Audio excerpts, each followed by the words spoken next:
Ladies and gents, boys and girls, what is up? Monday, June the 19th, 2023. Hope you're all doing well. Chris Phillips here, your host of the Daily Crow of the Spurs Up Show. Appreciate each and every single one of you tuning in. I see Todd Smith, Brendan, John Edward, Travi, Austin, Gregory. What's up? Appreciate each and every single one of you. Also, those who are in the Big Cock Club Discord.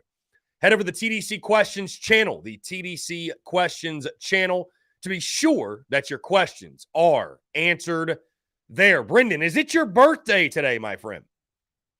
I see you commenting birthday TDC. Is it Brendan M's birthday? And I had no idea. Don't be humble now, Brendan. If it's your birthday, please let me know, because I did not know this. I was not informed. So I would like to know, is it your birthday? It is Brendan M's birthday. How about that? Happy birthday to Brendan M, my guy. Don't be so humble. Like I said, let everybody know.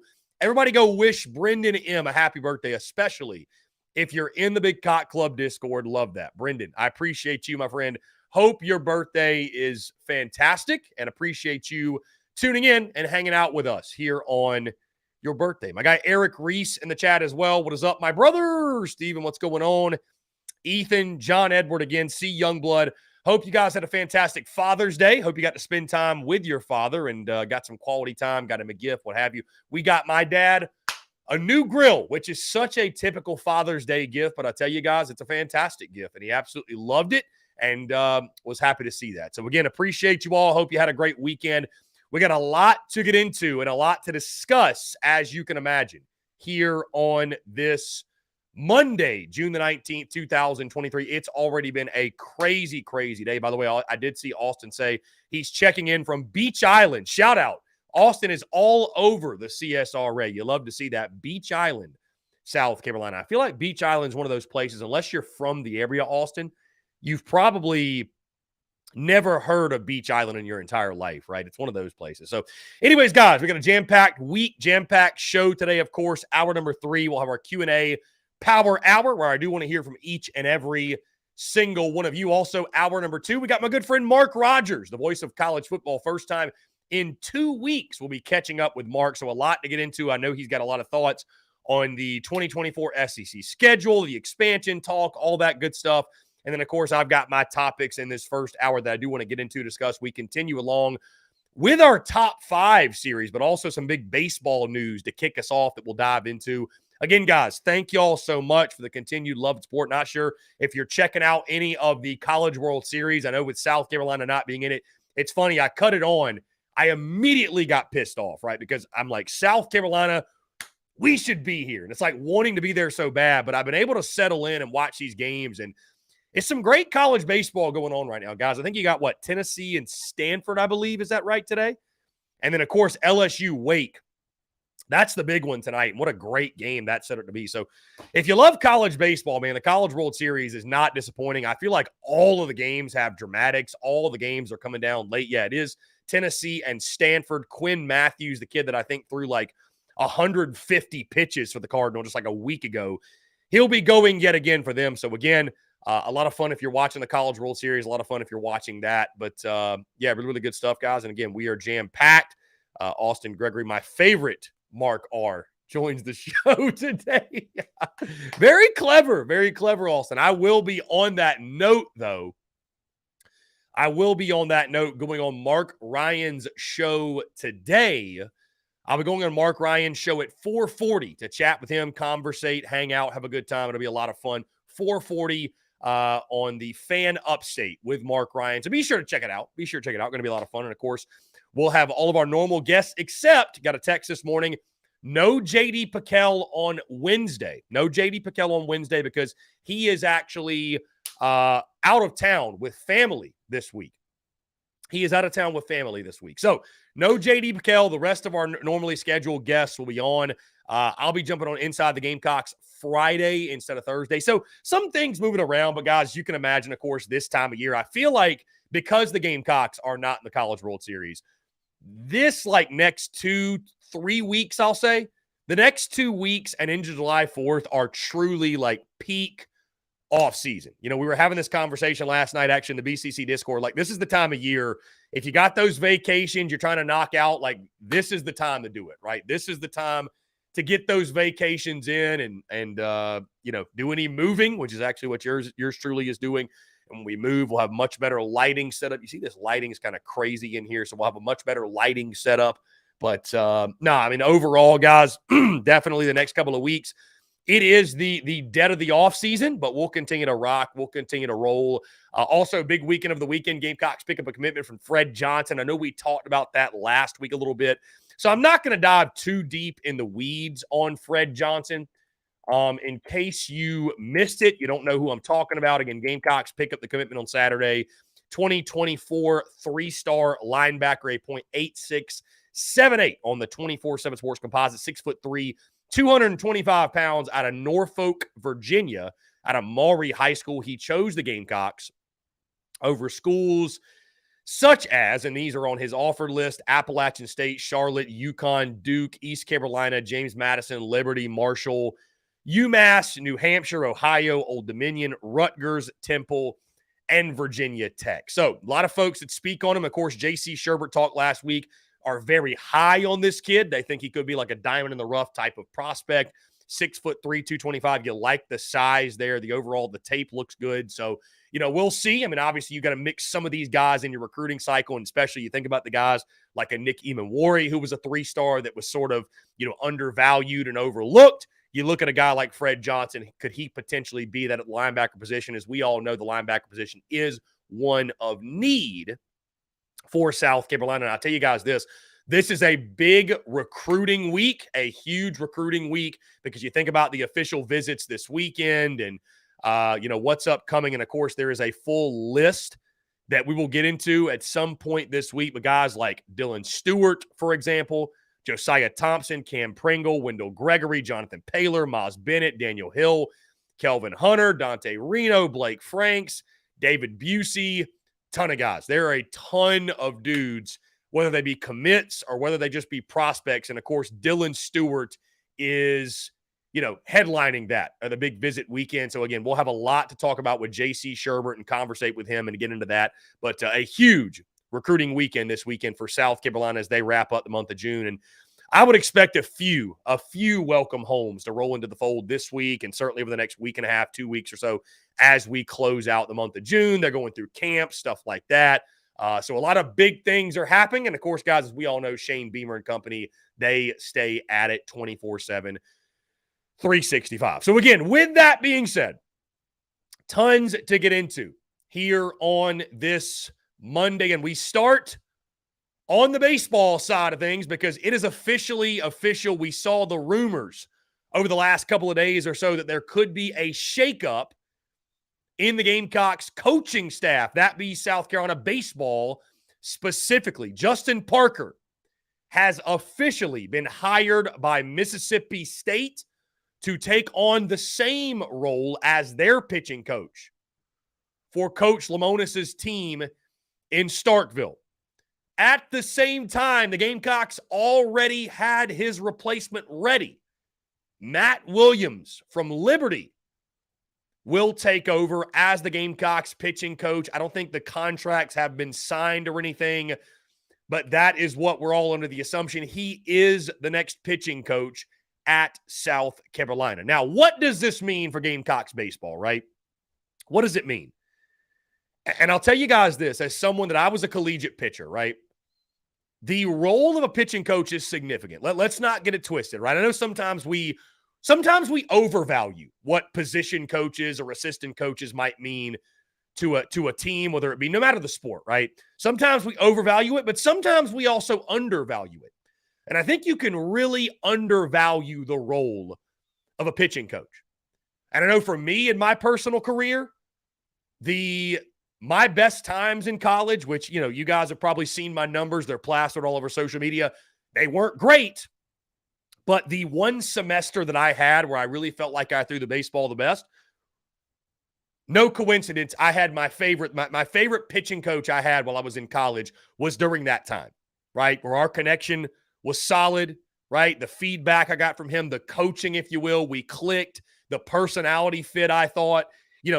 my best play came about. So you can't overstate how important having a good pitching coach is, right? And so Justin Parker has departed from South Carolina for Mississippi State. And I'll start with this because while I don't know, and we don't know the specifics, if you will, of why, we do know enough, and I'm not going to spend a lot of time harping on this because I don't have figures pulled up in front of me. I don't have hard, concrete numbers to suggest, well, we were trying to give X amount. Mississippi State gave X amount. But South Carolina, I'll tell you what, you cannot allow financial issues to become an area of concern in the future. With the way the SEC is growing, and there's only more of a financial commitment across the board, across all sports, like to hear that South Carolina lost Justin Parker to Mississippi State because of a financial issue, because they were not willing to pay for his services, that is disturbing, guys. That's disturbing. And I don't really understand it. I don't get it. We all know that Mark Kingston is one of the lowest paid SEC head coaches, doesn't even make $1 million a year. And guys, I'll tell you this, for the level at which, at least the regard that I hold South Carolina baseball, I think at minimum, that should be a $1 million per year head coaching job. Maybe I'm off base. Maybe college baseball doesn't move the needle to that degree. But in my opinion, if you view South Carolina as a top 5 job, as a top 10 job, what have you, I think your head baseball coach should be making $1 million a year. Therefore, your pitching coach should probably be getting $500,000. He should probably be getting $500,000 a year. And so to even hear, and this is coming from people that, again, are close to the situation, that would know what's going on. To hear that finances played a part is a bit disturbing. Call it for what it is. It's a bit disturbing. And it's something you just don't want to see become a trend because, guys, not to take this from baseball to football, but guess what's going to happen? If and when Shane Beamer keeps winning, guess what he's going to need? He's going to need more money. His assistants are going to need more money, and that money has got to come from somewhere. It's got to get paid, or you're going to lose your guys.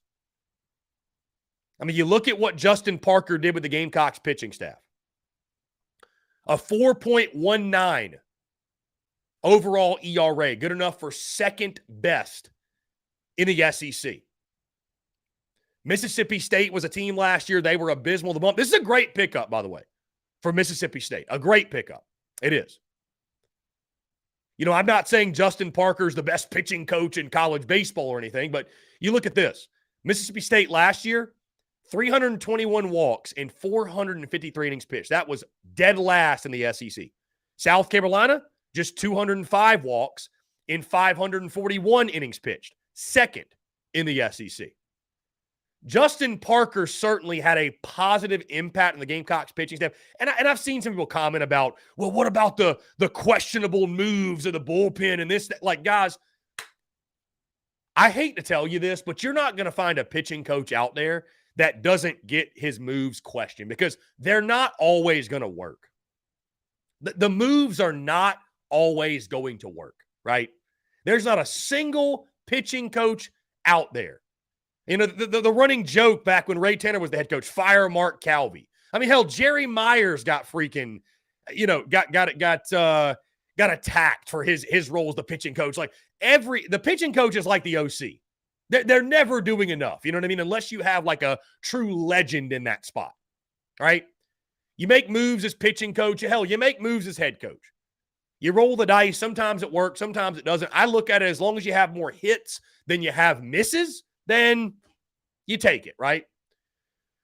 But when South Carolina hired Justin Parker from Indiana, he was thought of as one of the up-and-comers, I think, or one of the most established guys that South Carolina could have gotten. And so I think Mississippi State luring him away and getting him in Starkville, I think that's going to be a positive for them. I think Justin Parker is a quality pitching coach. Again, I'm not sitting here saying he should be in the College Baseball Hall of Fame or anything, but certainly the Gamecocks could have done worse when they hired him. Now, what's crazy is this, with this move happening, Justin Parker is out.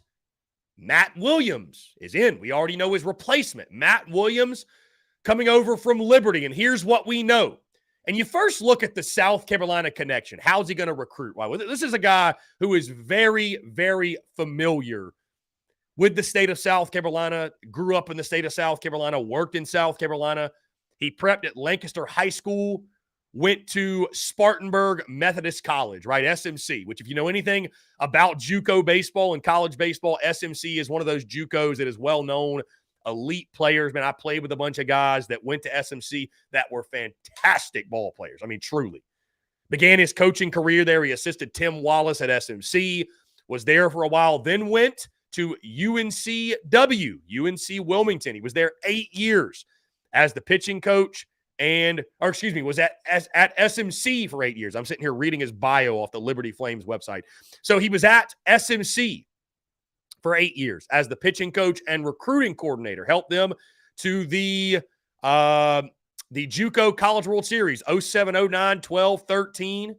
And so my good buddy, Marty Gant, who played at SMC, he would have actually had him as one of his coaches. That's sort of ironic. I should actually hit him up and see get the scoop on this guy, Matt Williams here. So he was the pitching coach at UNC Wilmington for 5 seasons. Helped lead UNCW to record-setting success on the mound. He worked with 17 pitchers that would hear their name selected in the Major League Baseball draft. So was very, very good at SMC, was very good at UNC Wilmington. Then you look at what he's done at Liberty. He took over that job July of 2019. Over the course of his career, 18th year, he entered this year, the 18th overall year as a pitching coach. Williams has seen 35 pitchers sign professional contracts, while 5 of his former pitchers have gone on to make their major league debuts and pitch in the majors. During his time as pitching coach, he had 4 pitchers go on to win Conference Pitcher of the Year, and numerous others go on to win all conference honors.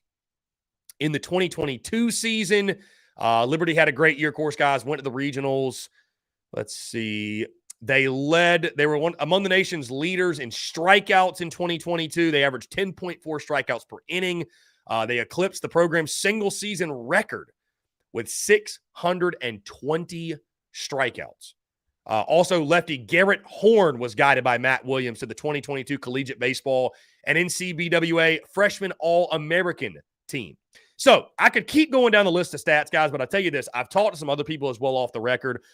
Matt Williams is a damn good one. I don't think South Carolina actually downgraded at all. I'm not going to sit here and say this is a massive upgrade because I think that's a disrespect to Justin Parker and the good work he did and his capabilities as a pitching coach. But I think all in all, you look at this hiring, and again, you got a guy in Matt Williams. He's got connections and ties to the state of South Carolina.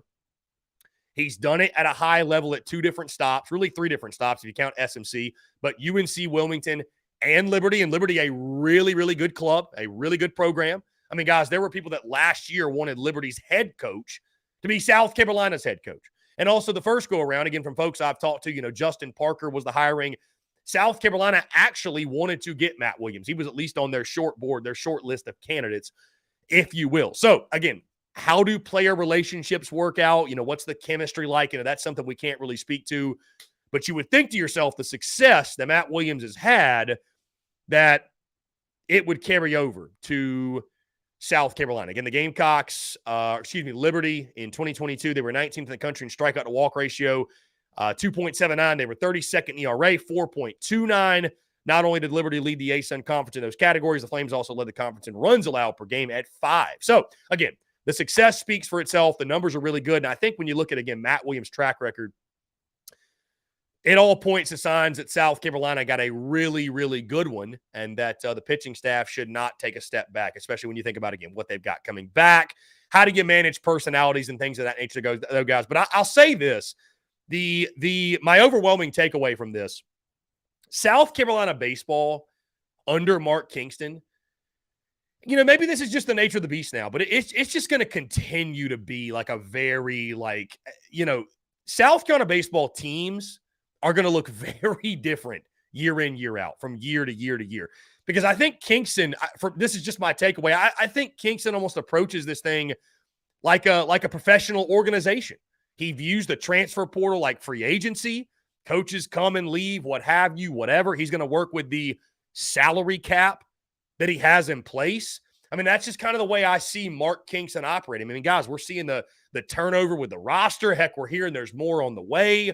You're seeing your pitching coach depart and hiring a new one. So lots of moving pieces from Mark Kingston's program, but I think he's banking on, the transfer portal giving more than it taking. And, it's going to lead to a new look, a new look pitching staff and a new look lineup every single year. But hey, the bottom line is this: if you could put out the best 9 and win every single year and win ball games and get closer and closer to the ultimate goal, which is Omaha, then I don't think any of us really care. But again, when you look at it, I think Justin Parker's a great pickup for Mississippi State. I think you could do much, much worse than him. And you look at the issues they had last year in the bump, I think that's a great pickup for the Bulldogs.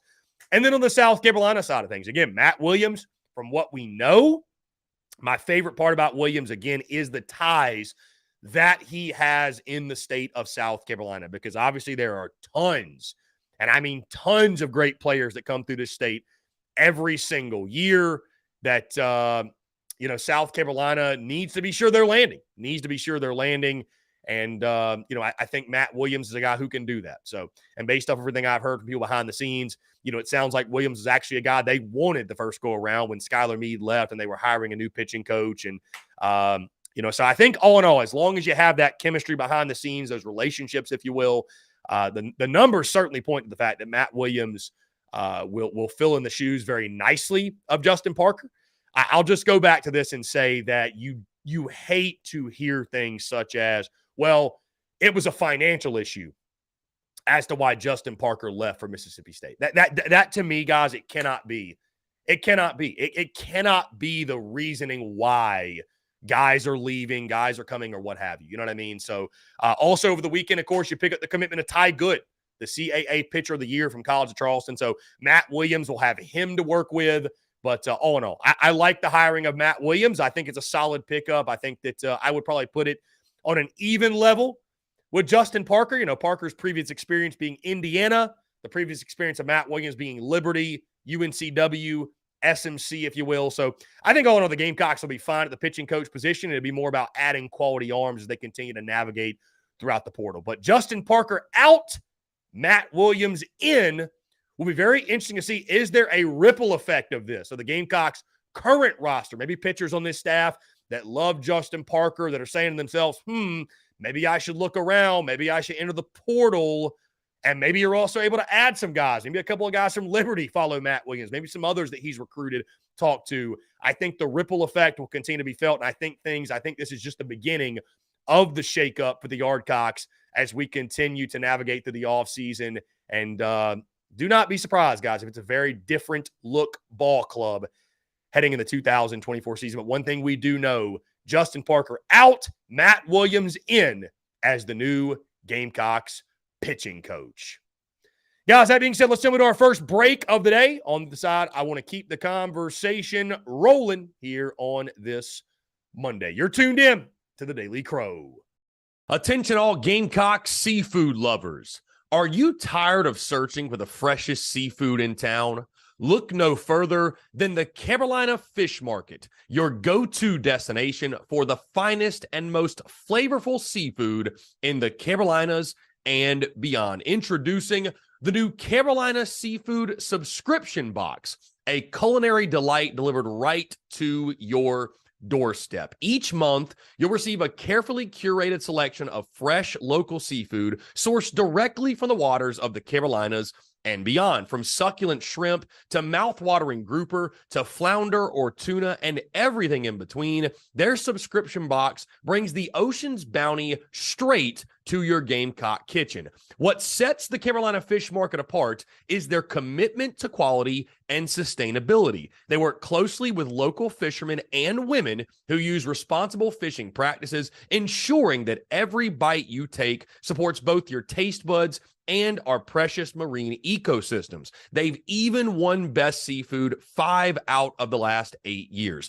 But that's not all. They're offering free shipping to all TSUS listeners on every Carolina Seafood subscription box, making it even easier for you to indulge in the flavors of the coast. Experience the convenience and joy of having fresh seafood delivered right to your door without any of the hassle. Don't miss on this incredible opportunity to elevate your culinary adventures with the Carolina Fish Market's Carolina Seafood Subscription Box. Join the seafood enthusiasts across the nation who are savoring the taste of the Carolinas, one delectable bite at a time, and just in time for Father's Day. Visit their website today at carolinafishmarket.com. That's carolinafishmarket.com, and embark on a seafood journey like no other. Freshness, flavor, and convenience await you. Order your Carolina Seafood Subscription Box now and use the promo code SPURSUP, that's SPURSUP, for $10 off your first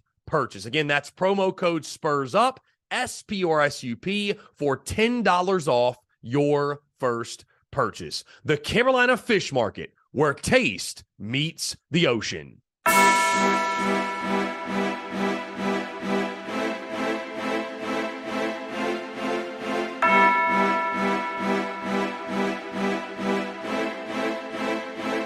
Muscle Dougie, ho.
All right, guys, we're back here on this Monday, June the 19th, 2023. Again, appreciate each and every single one of you tuning in. We've actually got the rally puppies in studio today, so I was just checking on them behind me. They're just laying down over here.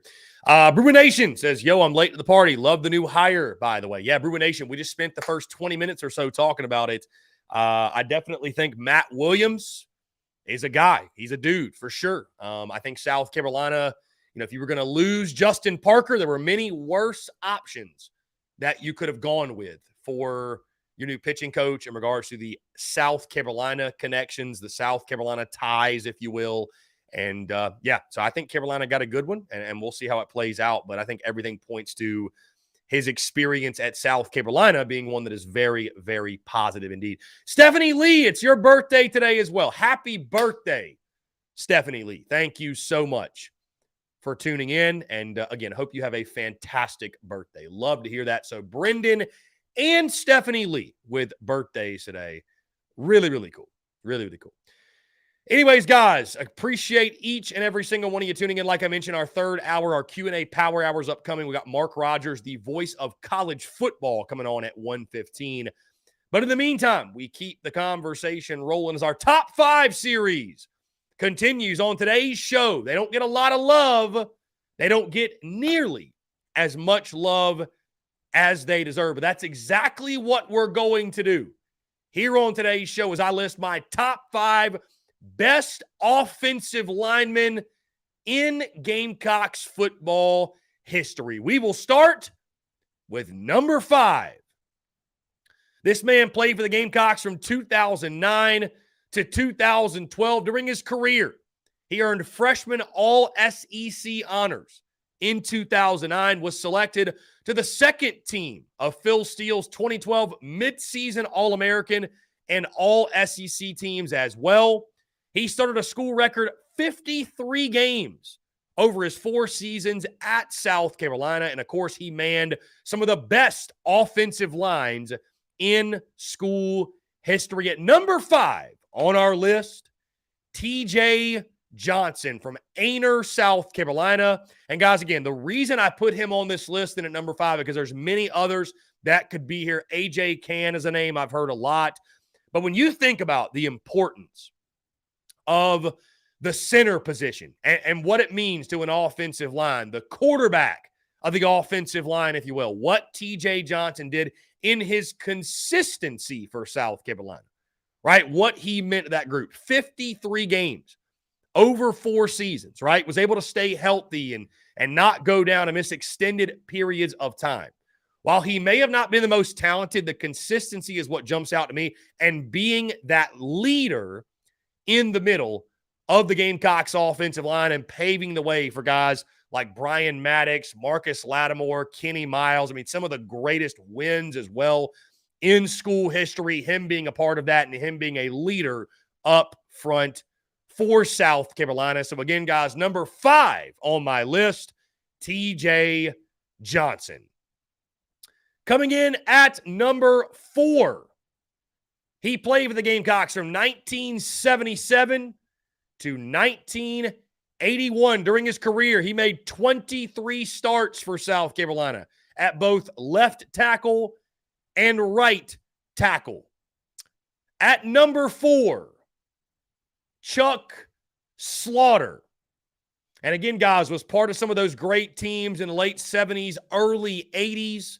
And a different era, of course, of football because he just stood at 6'5", 260 pounds for the Gamecocks. But you look over the course of his career, again, helped lead South Carolina to some great victories. And again, guys, it's you talk to folks who watch this guy play and, of course, was part of the offensive line to help pave the way for the Heisman Trophy season for George Rogers. Again, we've talked about, and we talked about last week, the greatness of George Rogers. But without that offensive line, without those guys up front paving the way, would not have been possible. Chuck Slaughter, a huge part of that, and he is number 4 on our list. Coming in at number 3 on our list, he played for the Gamecocks from 1980 to 1984. In 1984, he was named to 4 All-America teams, was a consensus All-American, one of the few in school history. He was also named the MVP of the 1984 team and was a co-captain of that squad. He's in the South Carolina Football Hall of Fame. He was named the Modern Era All-Time USC team in 1993, and he also went on to a career in professional wrestling, better known as the Patriot. At number 3 on our list, the late, great Del Wilkes. And a friend of the show and someone I was able to talk to and conversate with, had him on the podcast back in 2019. And what a great conversation it was. You know, Del Wilkes was a guy from my convos with him. Loved being a Gamecock, right? I mean, he talked about the 1984, and of course, he was part of the 1984 Black Magic team that won 10 games and was really a win away against Navy from going to the national championship. He talked about that Navy game and how much that hurt him, right? Like how painful that was. He talked about the late, great Joe Morrison and the impact that he had on him and his career. And, you know, again, you look at his 84 season, I think one of the best in school history by an offensive lineman, right? I think there's only, 4 consensus All-Americans in South Carolina football history. and he was one of them. Also, he was named the Steve Wadiak MVP in 1984, a man that, again, helped pave the way for South Carolina, some of their best teams in school history, certainly especially that 1984 team, and a legend outside of the football field as well. Like I mentioned in wrestling, the Patriot, his stage name or his wrestling name, if you will, and someone that I can say, guys, I'm extremely grateful and very fortunate to have had the time to sit down and talk with one of the greatest in school history, Del Wilkes, who comes in at number 3 on our list. At number 2, he played for the Gamecocks from 2000, or excuse me, I'm getting ahead of myself. He played for the Gamecocks from 1991 to 1992, so a shorter career than some of these other guys, but was named All-SEC in 1992 in the Steve Wadiak MVP. And this one, guys, I'm honestly leaning more so on conversations I've had with former Gamecocks offensive linemen and the way that they talked about his game and the way that they ranked him. And again, while it was a short career, it was a fantastic career. At number 2 on our list, Ernest Dye. And again, he was an offensive tackle for South Carolina, a behemoth of a human being, 6'5", 335, was a big part of those teams in the early 90s for South Carolina. And again, I lean on conversations that I've had with former Gamecocks offensive linemen. Again, they say he was one of the best tackles in school history, couldn't get a pass rusher by him. And again, the work he did for South Carolina, it speaks for itself when you look at playing the left tackle position, the most important position you could argue on the offensive line, protecting a quarterback's blind side. So again, number 2 on our list, Ernest Dye, which leads us to number 1. This man played for the Gamecocks from 2000 to 2003. During his career at South Carolina, he started 45 of the 47 games he played at left tackle. He did not allow a sack after the second game of his freshman season in 2000, a span of 45 straight games. In 2003, as a senior, he started all 12 games at left tackle, earning second-team All-SEC recognition, and he was chosen to play in the Senior Bowl. He was a team captain.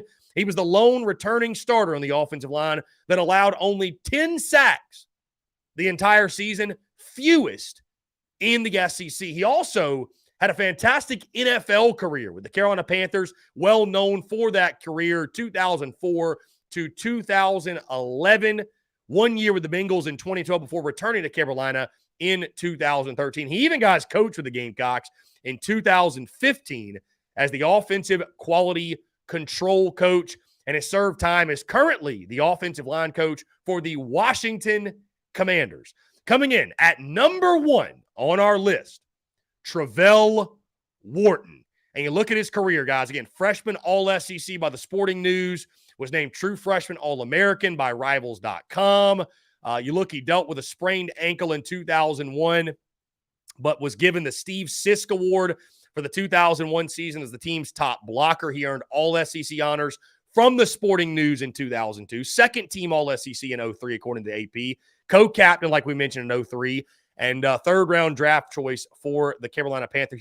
He started 99 games for them between 2004 and 2011, being named to the Pro Bowl in 2005. And like I said, guys, he was a part of that 2003 offensive line that gave up just 10 sacks on the season, which was fewest in the SEC. So a fantastic career. And again, the longevity of his career is truly what makes it stand out, guys. I mean, you look over his career, all of the games that he started for South Carolina at that left tackle position, like I just mentioned, arguably the most important position on the offensive front. Also, part of those O-lines helped lead the Gamecocks to back-to-back Outback Bowl champions. And you think about how vital his role was in an era where South Carolina was in a Lou Holtz offense, but also transitioning to Skip Holtz's spread offense, if you will, was able to roll with the punches and still be fantastic for the Gamecocks. So again, guys, number 1 on our list, Travell Wharton. And once again, our top 5, my top 5 best offensive linemen in Gamecocks football history. At number 5, TJ Johnson, Number 4, Chuck Slaughter. Number 3, Del Wilkes. Number 2, Ernest Dye. And number 1, Travell Wharton.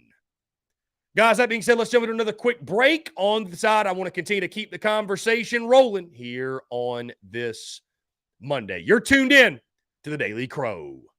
Attention all Gamecocks seafood lovers. Are you tired of searching for the freshest seafood in town? Look no further than the Carolina Fish Market, your go-to destination for the finest and most flavorful seafood in the Carolinas and beyond. Introducing the new Carolina Seafood Subscription Box, a culinary delight delivered right to your doorstep. Each month, you'll receive a carefully curated selection of fresh local seafood sourced directly from the waters of the Carolinas and beyond. From succulent shrimp to mouth-watering grouper to flounder or tuna and everything in between, their subscription box brings the ocean's bounty straight to your Gamecock kitchen. What sets the Carolina Fish Market apart is their commitment to quality and sustainability. They work closely with local fishermen and women who use responsible fishing practices, ensuring that every bite you take supports both your taste buds and our precious marine ecosystems. They've even won Best Seafood 5 out of the last 8 years.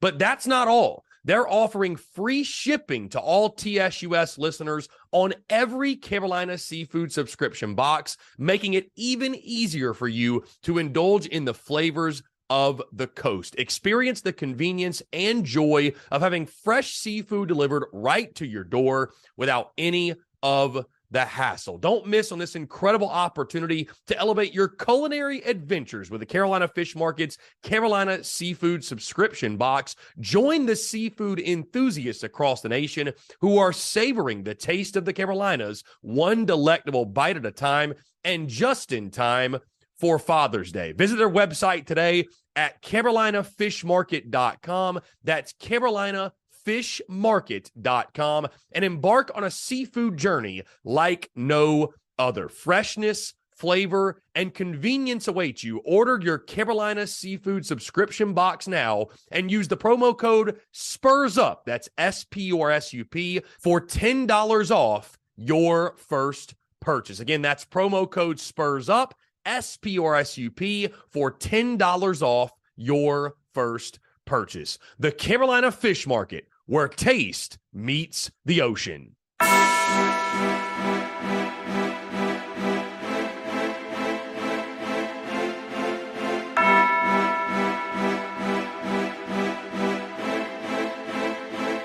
Marshall Dougie, ho.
All right, guys, we're back here on this Monday, June the 19th, 2023. Appreciate each and every single one of you tuning in.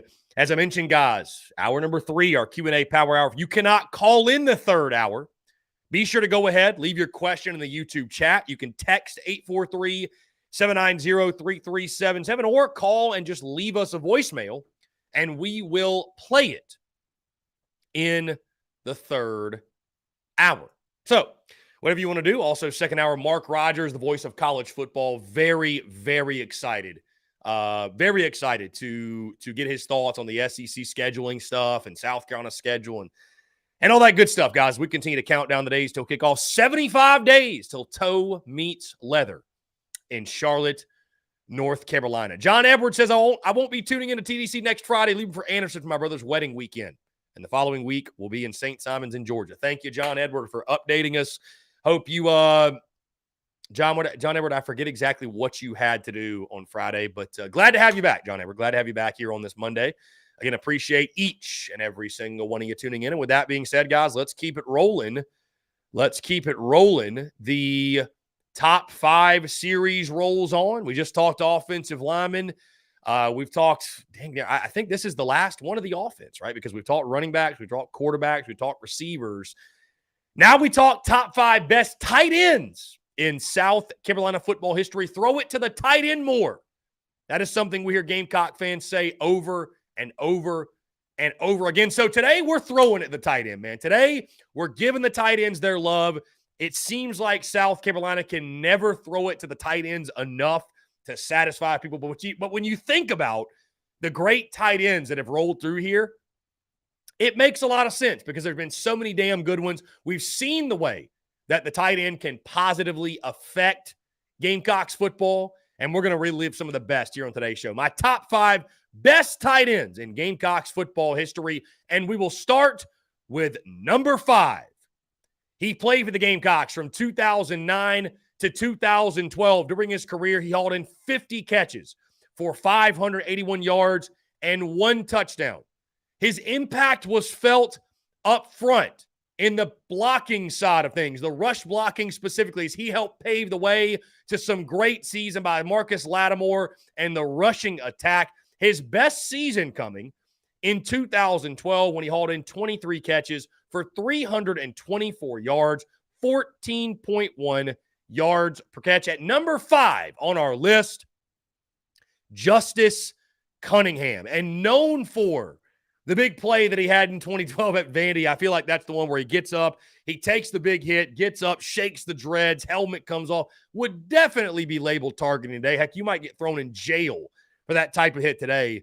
But Justice Cunningham, a guy I really think, guys, an unsung hero on those football teams. An unsung hero, 09 to 12, some of the best teams in school history. Went 4-0 against the Clemson Tigers, helped lead some big wins over the Georgia Bulldogs. And, guys, just all those victories in 10, 11, and 12. And, again, guys, one of the biggest pieces, again, he was not as big a threat in the passing game as some of the other guys on this list, but you have to factor in as well the pass blocking side of things. You have to figure out the run blocking side of things and figure that in. And I think Justice Cunningham is a guy that certainly deserves to be recognized for his time at South Carolina. And for all those reasons, he comes in at number 5 on my list. At number 4, he played for the Gamecocks from 2011 to 2014. During his career, hauled in 61 catches for 954 yards, 15.6 yards per catch, and 9 total touchdowns. His highlight season coming in 2012, 14 catches for 271 yards and 5 touchdowns on that season, and was one of Steve Spurrier's favorite weapons on the offensive side. At number 4 on our list, Busta Anderson. And a friend of the show had a great conversation with him a couple of years ago. But, guys, again, you look back, the tight end drag Steve Spurrier loved to call, Busta Anderson was that guy for South Carolina, right? I mean, he absolutely was that dude. He was the go-to threat down the field. And, Steve Spurrier exposed defenses with a guy like Busta Anderson. Had more athleticism than a guy like Justice Cunningham, right? Justice Cunningham, again, more of your big body, traditional type of tight end. Busta Anderson is where we start to get into these pass-catching tight ends where it's really, it's almost like it's a hybrid position, right? It's almost like it's a hybrid of what you think of when you think about a tight end. But again, had that big 2012 season, was very consistent, 188 yards as a freshman, 271 as a sophomore, 235 as a junior, 260 as a senior. He hauled in his most catches in 2014 with 22 catches, only played 17 games his final 2 seasons as well, dealing with injury. But all in all, was a fantastic player at South Carolina, was a big-time impact guy at the tight end position. He comes in at number 4 on our list.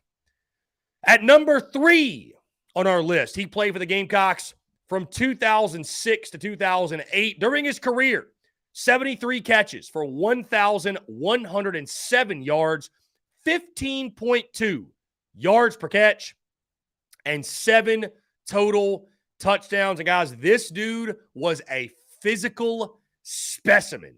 Started out at wide receiver, got moved to tight end because of his sheer size, but certainly a true pass-catching tight end, big play, playmaker, mismatch, however you want to label him. At number 3 on our list, Jared Cook. His biggest season coming in his final season, 37 catches, 573 yards, 15.5 yards per catch, and 3 touchdowns. But guys, when you think about a combination of size, of speed, like if you're looking for Nicholas Harbor comparisons, you know, I think Jared Cook's a pretty fair one. When you think about just the sheer size of this dude, was also a 3rd-round draft pick in the 2009 draft of the Tennessee Titans, has had a fantastic NFL career, but a dude who is the definition of a mismatch at the tight end position, could also go up, make the circus catch. And you think about, guys, what he did with the up and down nature of the quarterback position during his time in Columbia. Was it Chris Smelly? Was it Blake Mitchell? Was it Savell Newton? Was it Steven Garcia? It did not matter. It absolutely did not matter for Jared Cook. One of the best in school history. The numbers speak to that. The athleticism, the big playability. Guys, I would probably say there's never been a tight end with more big play ability to come through Carolina than that of Jared Cook. And for that reason, he is number 3 on our list. Coming in at number 2, he played for the Gamecocks from 1977 to 1980. During his career, hauled in 63 catches for 787 yards, 12.5 yards per catch, and 7 receiving touchdowns. His highlight season, his biggest season coming in his final season, 27 catches, 360 yards, 13.3 yards per catch, and 2 touchdowns. At number 2 on our list, the late, great Willie Scott. And you think about, guys, think about this. He played in an era in 1977 and 1980. Tight ends were not pass catchers at this point, right? I mean, now it's like your tight end is basically like a hybrid player that is more like a receiver and is just a bigger body guy.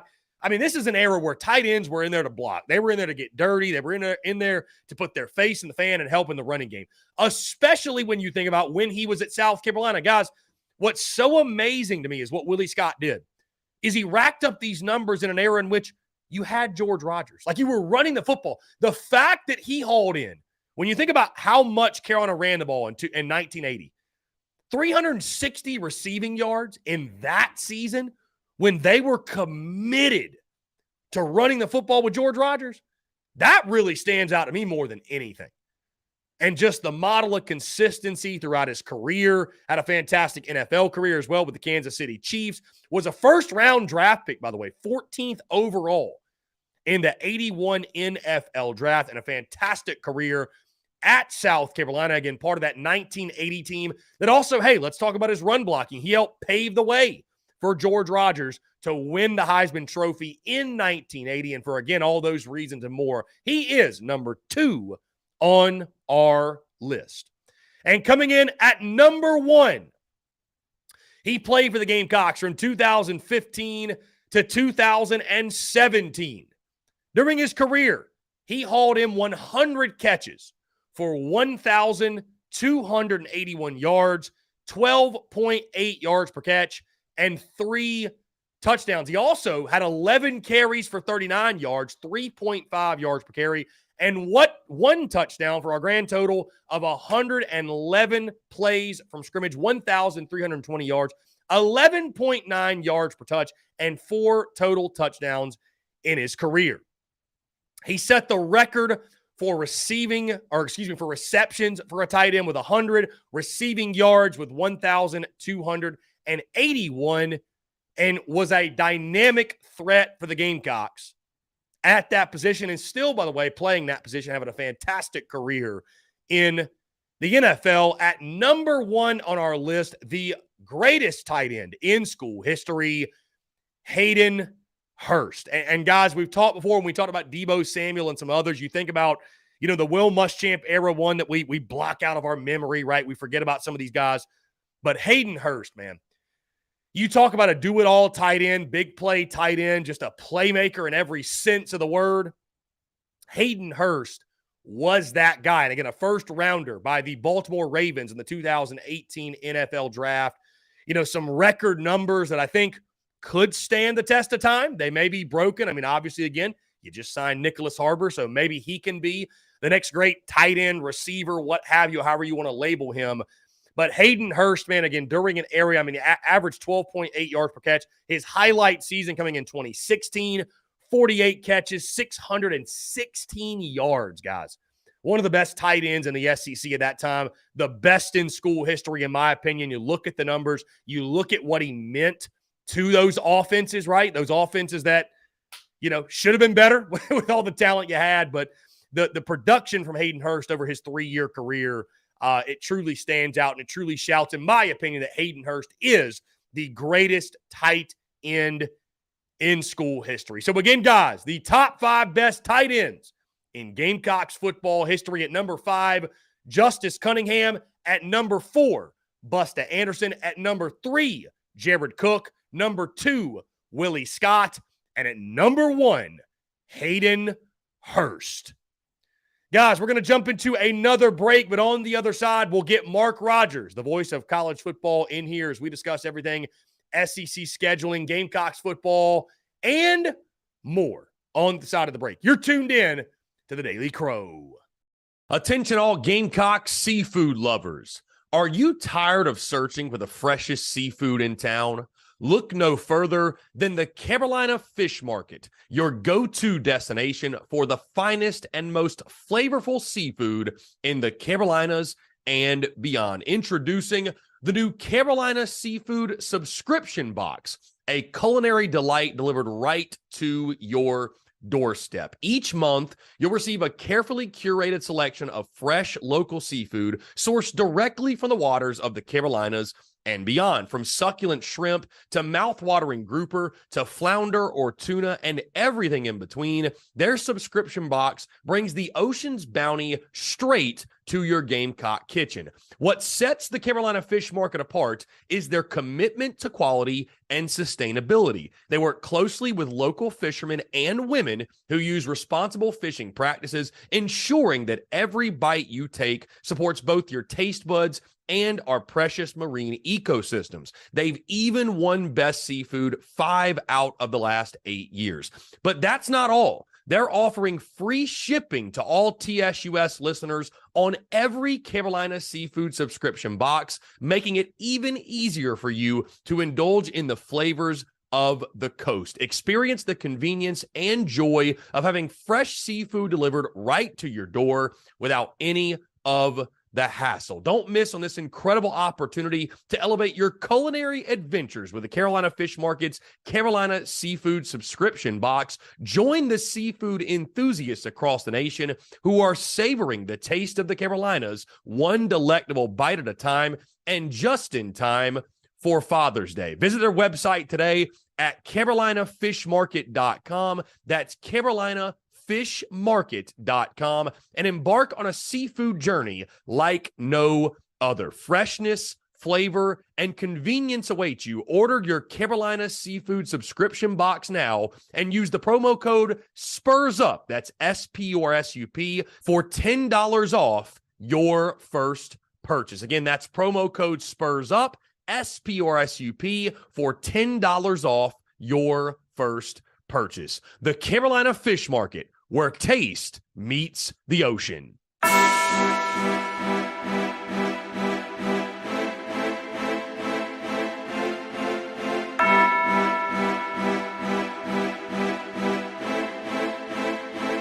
Muscle Dougie, ho.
All right, guys, we're back here on this Monday, June the 19th, 2023. Again, appreciate each and every single one of you tuning in. Guys, let me also say this, and I mean this sincerely from the bottom of my heart. Thank you all so much for continuing to just flat out tune in, man, and hang out with us and talk and conversate and consume the content and share the content and support the content, because I know that right now, this is a really slow time of year, hence why we're doing things like our top 5 series, ranking the top 5 all time of basically every single position. And, we'll continue to do that tomorrow. We're going to talk D tackles and D ends. I'm really excited to start Wednesday, though, getting in our SEC team previews. We'll start with LSU on Wednesday. We'll do Arkansas on Thursday, and then Texas on Friday. And then again, we'll do that, guys, all next week as well. I don't have all the conversations set up yet, but we'll get into teams like Ole Miss. We'll get into teams. Who else am I missing? We'll get into Oklahoma. Who else? Alabama. So some other, every team that South Carolina does not play. Auburn. We'll get into them as well. So looking forward to the SEC team previews. I think it's going to be a lot of fun. Just kind of getting, an idea of what everybody else in the SEC has. But again, thank you all so much for continuing to rock and roll and just roll with the punches and rock with us during the offseason. I know right now it's a really slow time of year, which is, again, why I am talking top 5 lists and ranking everything. And it's the time of year to do that, right? But I am so excited to get into, we'll do that. We'll start the SEC team previews Wednesday. All next week, we'll do SEC team previews as well. That'll take us into Friday. Then, of course, that'll be July 4th weekend. There will be no TDC on the 3rd or 4th, that Monday, Tuesday. But, guys, we come back strong, and I mean strong, on that Wednesday. July the 5th is when I will lock in my game-by-game predictions for South Carolina. We'll do part 1 and part 2 like we've always done. Part 1 on Wednesday, so we'll go through the first 6 games. Part 2, will be on Thursdays, and we'll talk about things such as my key game of the year, most important 3-game stretch, most approved, whatever. We'll dive into all the normal things we get into. But, of course, the game-by-game score predictions. And, guys, once that happens, once we get into that, we are off and rolling into our preseason content. We'll start getting into things like offense preview, defense, special teams. We'll do our opponent's preview of who South Carolina is actually playing in the season, and we'll have representatives from all those teams join us as well. So that'll roll through the end of July. Then we get into fall camp. We get into our position unit preview, stuff like that. So it's going to be a lot of fun, guys. And probably what we're going to do, because of how we are doing things now with TDC and the way we're breaking things up, we probably will break it up a little bit, right? We don't have to do the full offense preview in one day. We can spend more time talking about specific storylines and things that I want to touch on and harp on, if you will, and conversate and bring more light to, I should say, and banter on. So going to be a lot of fun, guys. Again, I appreciate you all, and thank you all so much for continuing to support as we continue to evolve, and the content sort of changes and grows and evolves more than anything. So again, thank you all so much, man. It's a lot of fun. Like I said, in the next couple of minutes, we will get Mark Rogers on the show. Mark Rogers on the show, guys. Just got a text. Matt Williams is a great replacement and could be an upgrade at pitching coach. So there you go. So we're going to reach out. Let's see. We're going to reach out to Mark Rogers, get him in here. Normally 1:15. Going to see if we can get him in here a little bit early, if you will. Let's see. Driftwood. We got Old Smoky, Tennessee. Who's the real UT, right? That's a big question with Texas joining the SEC. That's a big question, no doubt.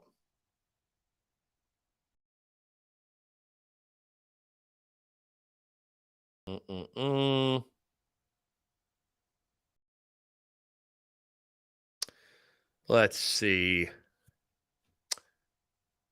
Matt Jones, are you doing a fullback top 5? I am not. I got to be honest with you, man.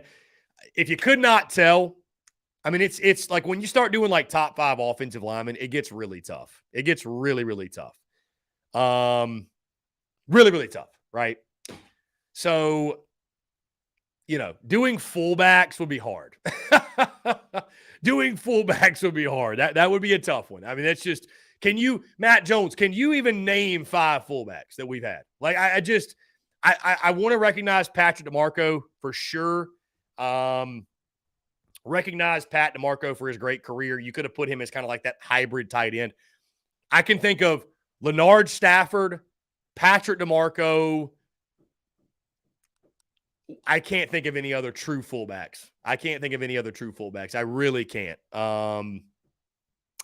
I don't know what that says about me, but I just genuinely Dalton Wilson. I got to be honest with you, Matt Jones. I've never heard of Dalton Wilson in my entire life. Never have heard of Dalton Wilson. GA, I appreciate you, my man. Those in the Big Cock Club Discord, thank you all so much. Brendan says, no TDC on the 3rd or 4th. On the days I don't work, phenomenal. I mean, Brendan, dude, that's the whole point, though, Brendan. July 3rd and 4th, people are going to be doing a lot, being on vacation, grilling out, being on the lake, being at the beach, whatever. I always take that off every single year. Brendan, you know this as well as anybody because you follow as closely as anybody. You know that every year there's no show July 4th. And there's just no point, right? People are trying to enjoy the July 4th holiday, hang out, do whatever.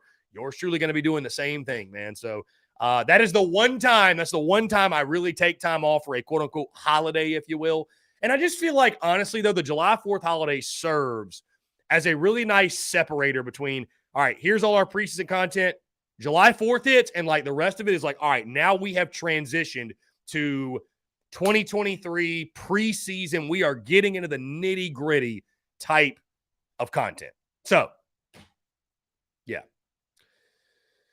Anyways, really, really good stuff. Again, I'm excited for it, guys. I'm excited to dive into the 2023 football content. Again, it's things are going to be a little bit different, obviously, with the way that we're doing TDC, but I think it's a great thing. I really do. We're going to be able to dive more, even more so in depth into some of these topics. I'm really excited for that, man. So, again, guys, hope you had a fantastic weekend. If you have not done so yet, join The Big Cock Club, patreon.com/Big Cock Club, or just simply click the link in bio and click that Big Cock Club link to join the Discord. Again, those who were in it will attest.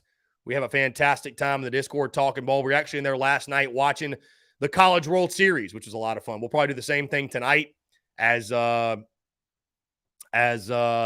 and Wake Forest take on each other in the College World Series. Again, guys, we await Mark Rogers, the voice of college football, to join us.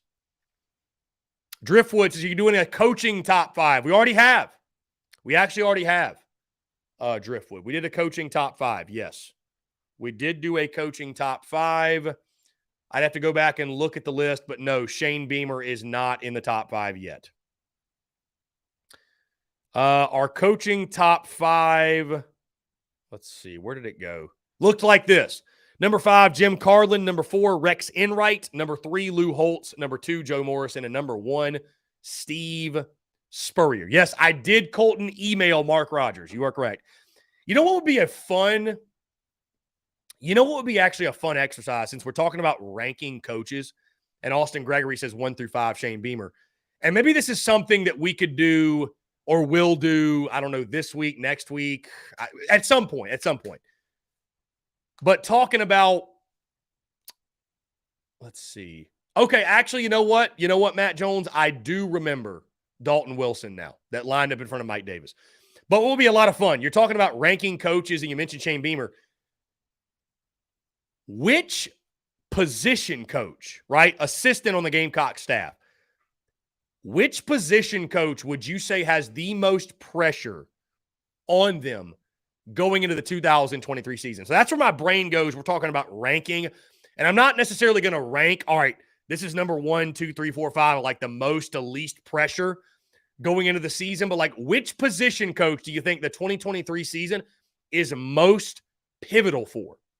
And again, that's something I'm going to hold back my answer, because I think that could actually be a great topic of conversation. And we could really dive into this thing and give the why and evaluate each position coach and what their unit needs to accomplish, if you will. And I guess we'll sort of dive into that with the position unit preview series, right? We'll talk more so about each position unit and the coaching, the coaches that man those and what have you. So, yeah, Austin Hicks, I know you say Dowell Loggins. I'm talking more specific position coaches. I know that, I know that Dowell Loggins, obviously he's got a ton of pressure, but I'm talking like running back coach, O-line coach, D-line coach, linebacker coach, secondary coach, whatever, wide receivers coach, those type of coaches. Which of the position coaches has the most pressure, right? And so, again, I see you guys talking about Montario Hardesty, the running back position. I may do that one of these days, kind of sit back and or we could just include it in the position unit previews. But no, I don't know. Maybe that's a good topic of conversation actually for like tomorrow. That could be a really good topic of conversation for tomorrow. So don't be surprised if we lead the show off with that tomorrow. Anyways, guys, we await Mark Rogers, the voice of college football. Very excited to chat with him. Florida, bro, the recruiting momentum for them. How about this? 6 commitments over the last 48 hours for the Florida Gators. They just picked up an offensive lineman, Marcus Maskell. Don't know a whole lot about him, but Marcus Maskell, 6'5", 295, 2024 recruit. 3-star offensive lineman. So, and they also got Mike Williams. So recruiting momentum for Florida. They are riding high. But, again, it's that time of year, guys. It's that time of year. This is so funny to me. I actually texted JC about this, but Phil Kornblue has no, I don't know. He will report whatever. Like, why even have a subscription to the Big Spur when Phil Kornblue will report?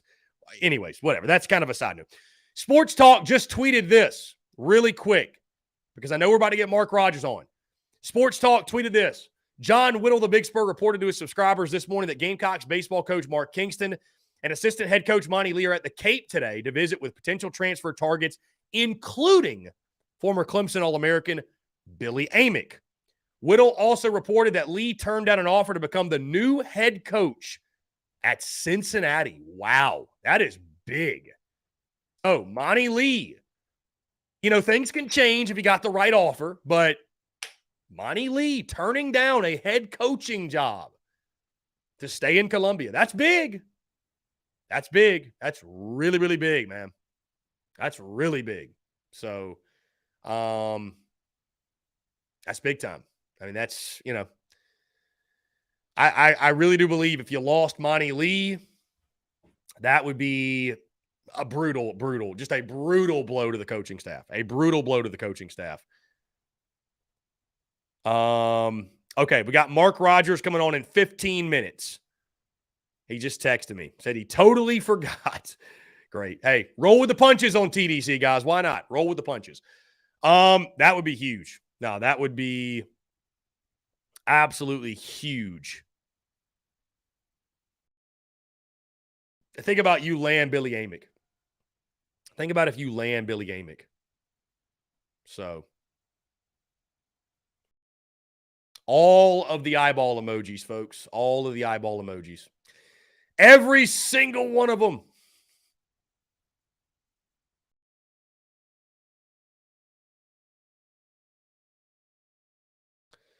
Justin Parker just tweeted his official goodbye to Gamecock Nation. So he says, struggling to find words to express what the last 2 years have meant. So thankful for my time in Columbia and all the wonderful people that have welcomed us and made it feel like home. It'll always be the birthplace of our son. That's sweet. How about that? Yeah, but again, all in all, I think Justin Parker did a really good job at South Carolina. I think he did. I think Justin Parker did a really, really good job. Guys, in case you missed it, I posted pictures, posted screenshots. We've officially got the updated rosters for NCAA football. I think we're going to wait on the season simulation series. I think we're going to wait till mid-July to get those going. But don't be surprised if you see some NCAA football content dropping over the next couple of weeks now that we have these updated rosters. So, and bro, it is so much fun to do the season simulation stuff because it's so ridiculous and absurd, right? The simulation stuff. It's so absurd. It really is so absurd. So, it's a lot of fun. Again, guys, we're getting Mark Rogers on at 1:30 or so, maybe a little bit before. Apologize for the delay. Apparently, Mark completely forgot as well, though. So,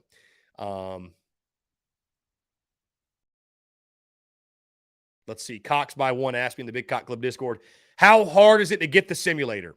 I'll tell you this. If you've never done it before, I mean, first of all, if you got to have a PlayStation 3 or an Xbox 360, and you have to have the disc, the actual NCAA Football 14 disc. So you got to start there. A lot of people don't even have that step, right? So you got to have the disc. You have to have a PS3 or Xbox, and you have to have the actual game, right? So if you don't have the game, I think people are selling them on eBay, but it's like $100. Then you got to go through the whole jailbreaking process. You got to go through the whole jailbreaking process, which it takes patience. Let me just say that. It definitely takes patience. Okay? Definitely takes patience. So, you know, it's not the easiest thing, Cox by one in the world. It's really not, but yeah. Anyways, guys, we're going to jump into one more break before Mark Rogers comes on. I know we just went into a break, but we're going to get one before Mark Rogers. After that, guys, we'll kind of just roll with Mark Rogers and then right into the Q&A Power Hour, and we will not break again until about 2:15, 2:20 or so. But again, we'll jump in this break. On the side, we got Mark Rogers, the voice of college football, joining us for his weekly conversation. You're tuned in to the Daily Crow. Attention all Gamecocks seafood lovers. Are you tired of searching for the freshest seafood in town? Look no further than the Carolina Fish Market, your go-to destination for the finest and most flavorful seafood in the Carolinas and beyond. Introducing the new Carolina Seafood Subscription Box, a culinary delight delivered right to your doorstep. Each month, you'll receive a carefully curated selection of fresh local seafood sourced directly from the waters of the Carolinas and beyond. From succulent shrimp to mouth-watering grouper to flounder or tuna and everything in between, their subscription box brings the ocean's bounty straight to your Gamecock kitchen. What sets the Carolina Fish Market apart is their commitment to quality and sustainability. They work closely with local fishermen and women who use responsible fishing practices, ensuring that every bite you take supports both your taste buds and our precious marine ecosystems. They've even won Best Seafood 5 out of the last 8 years. But that's not all. They're offering free shipping to all TSUS listeners on every Carolina seafood subscription box, making it even easier for you to indulge in the flavors of the coast. Experience the convenience and joy of having fresh seafood delivered right to your door without any of the hassle. Don't miss on this incredible opportunity to elevate your culinary adventures with the Carolina Fish Market's Carolina Seafood Subscription Box. Join the seafood enthusiasts across the nation who are savoring the taste of the Carolinas, one delectable bite at a time, and just in time for Father's Day. Visit their website today at carolinafishmarket.com. That's carolinafishmarket.com, and embark on a seafood journey like no other. Freshness, flavor, and convenience await you. Order your Carolina Seafood subscription box now and use the promo code SPURSUP, that's SPURSUP, for $10 off your first purchase. Again, that's promo code SPURSUP, SPURSUP, for $10 off your first purchase. The Carolina Fish Market, where taste meets the ocean.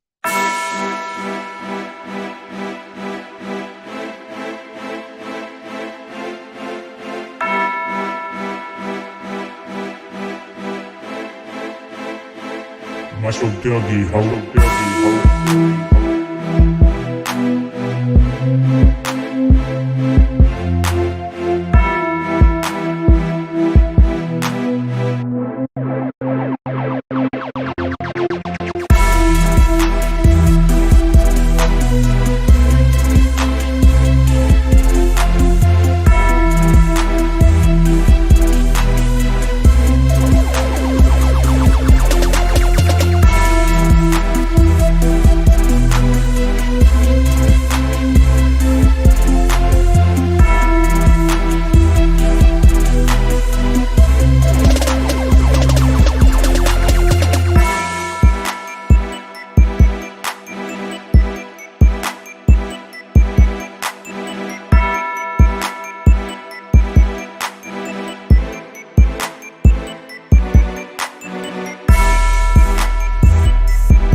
All right, guys, we're back here on this Monday, June the 19th, 2023. Appreciate each and every single one of you tuning in.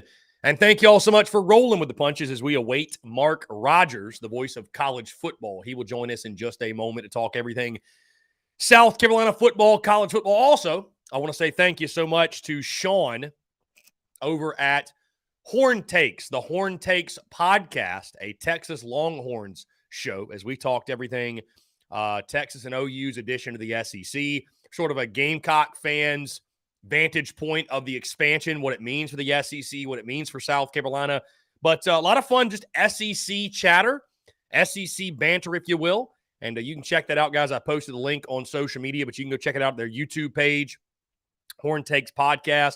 Also, we'll have Sean back on the show on Friday to talk all things Texas and their football team this year and give you guys sort of a breakdown on what you can expect from Texas football in the 2023 season, as that will be a segment of our SEC team preview. So really looking forward to that. Appreciate Sean having me on and appreciate him taking the time to jump on the show later this week. Josh Pate posting, Florida is now 5th in the team recruiting rankings for 2024. So Florida moving on up. I tell you what, even with the uncertainty in Gainesville, one thing doesn't change. They get talent. The Gators get talent. And, it's why I've said before, get Florida while you can. Get Florida right now. Beat them while they're down, because I don't think Florida's a program that'll be down forever. Now, will they give Billy Napier enough time to develop these recruits and capitalize on this great recruiting success? I think that's the big question. But he's obviously doing hella work on the recruiting trail. And South Carolina, of course, right there, the 2024 team rankings by On3 dropped yesterday. The updated team rankings, South Carolina still sitting firmly in the top 10, 8th overall. Clemson at 6th. I guess Florida now would be 5th. I think that might just be on 24/7. Either way, though, recruiting momentum for the Florida Gators is picking up in a big way. So I would expect South Carolina over the next couple of weeks to, have those welcome homes roll through and, really just keep the positive momentum going. So, again, guys, in case you missed the big news, Monty Lee turns down an offer to become the new head coach at Cincinnati. And Mark Kingston and Monty Lee are at the Cape today visiting with Billy Amick, former Clemson All-American. How about that? Wow. I mean, just freaking wow, dude. Just wow. Austin Gregory says Florida will run Billy out of town. The fans are super delusional. Look at Mark Ryan. I feel like, though, Austin, that Mark Ryan has actually preached patience when it comes to Florida football. I feel like he's preached more patience than some have. I'll just say that. I feel like he's preached more patience than some. So, again, guys, we await Mark Rogers, the voice of college football. As again, we've got the rally puppies in the studio hanging out, having us a day here on this Monday. Having us a day. Appreciate each and every single one of you tuning in. Let's see. There he is. Okay, awesome. Again, guys, thank y'all so much for rolling with the punches, being flexible. We now welcome Mark Rogers, the voice of college football, who joins us each and every single Monday. Mark, what is going on, my friend? I appreciate you taking the time. Well, Chris, I am so sorry. You give me 2 weeks off and then it becomes a trend. I totally is off the mind. So I took a couple long vacay weekends and So hey, I Mark, appreciate you hanging out for me. Listen, it's the off season for all of us, my friend. Hey, we haven't even gotten to media days yet, my guy. Not even fall camp, right? I know I'm just kidding. No, listen, the beauty of this show is we can be flexible and we can do it really whenever. So I appreciate you taking the time to jump on. How was your 2 weeks off, by the way? Did you enjoy yourself? Well, not necessarily 2 weeks off, but yeah, a couple long weekends were nice. Made my way to Connecticut, made my way to Florida. Two very polar opposite places, I feel like. Maybe not necessarily this time of year, but yes, much of the year. Very much so. For sure. Well, Mark, again, I appreciate you taking the time, my friend. We got a lot to discuss, obviously, since you, have been absent on our airwaves. A lot has happened. I want to start, though, sort of on a side note, Mark. I was having this conversation last night, and you talk about just college football, and you're a college football junkie. I'm a college football junkie. The things you love about college football. One of my favorite things, Mark, was when I was a youngster, I'd be playing NCAA football, the NCAA football video game series. And all of the rivalry, the nicknames for the rivalries, like the Red River Shootout, world's largest outdoor cocktail party, clean old-fashioned hate for Georgia Tech. What's your favorite rivalry game nickname, or some of your favorites that stand out that just like when you say them or you think about them, it just brings a smile to your face, and it's like this is why you love college football, like that pageantry, that tradition. Are there any of those that stand out for you?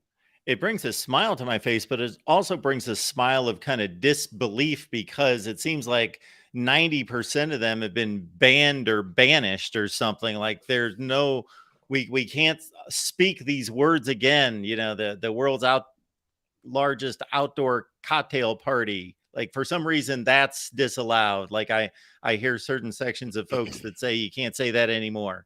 Oregon State played the Civil War. We understand context here. What's the problem? Is it that big a deal? Does anybody get really that offended? Well, nobody did for 100 years, but suddenly they don't call that anymore. The Red River Shootout.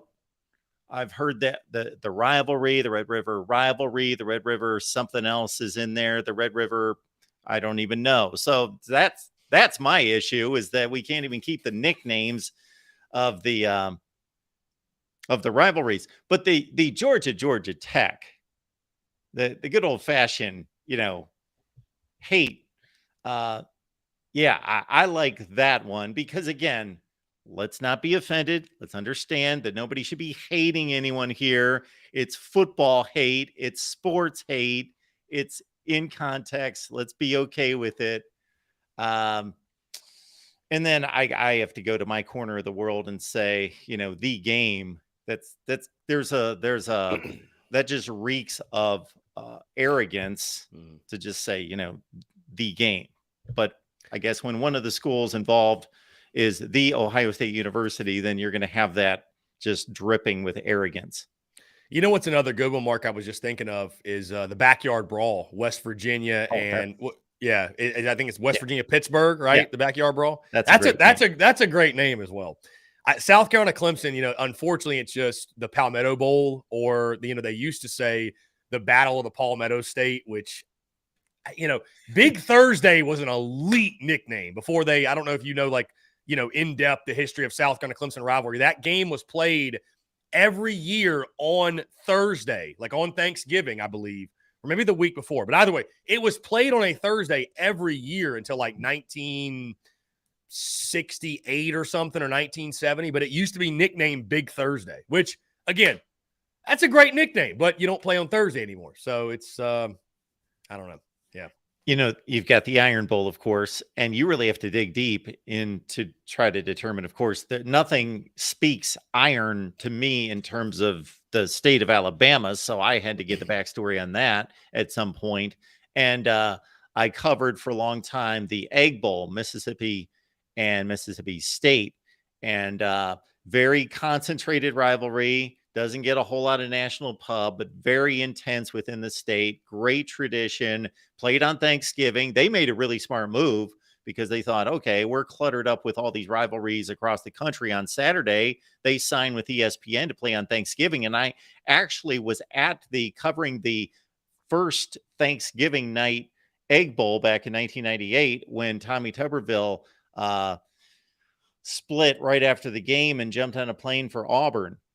And that was the big rumor, and that was what he was denying. And then it came to pass. That's exactly what was going on. But the Egg Bowl is an interesting one too. So, Mark, you talk about the Egg Bowl, and that actually is a great segue into the next thing I wanted to get into.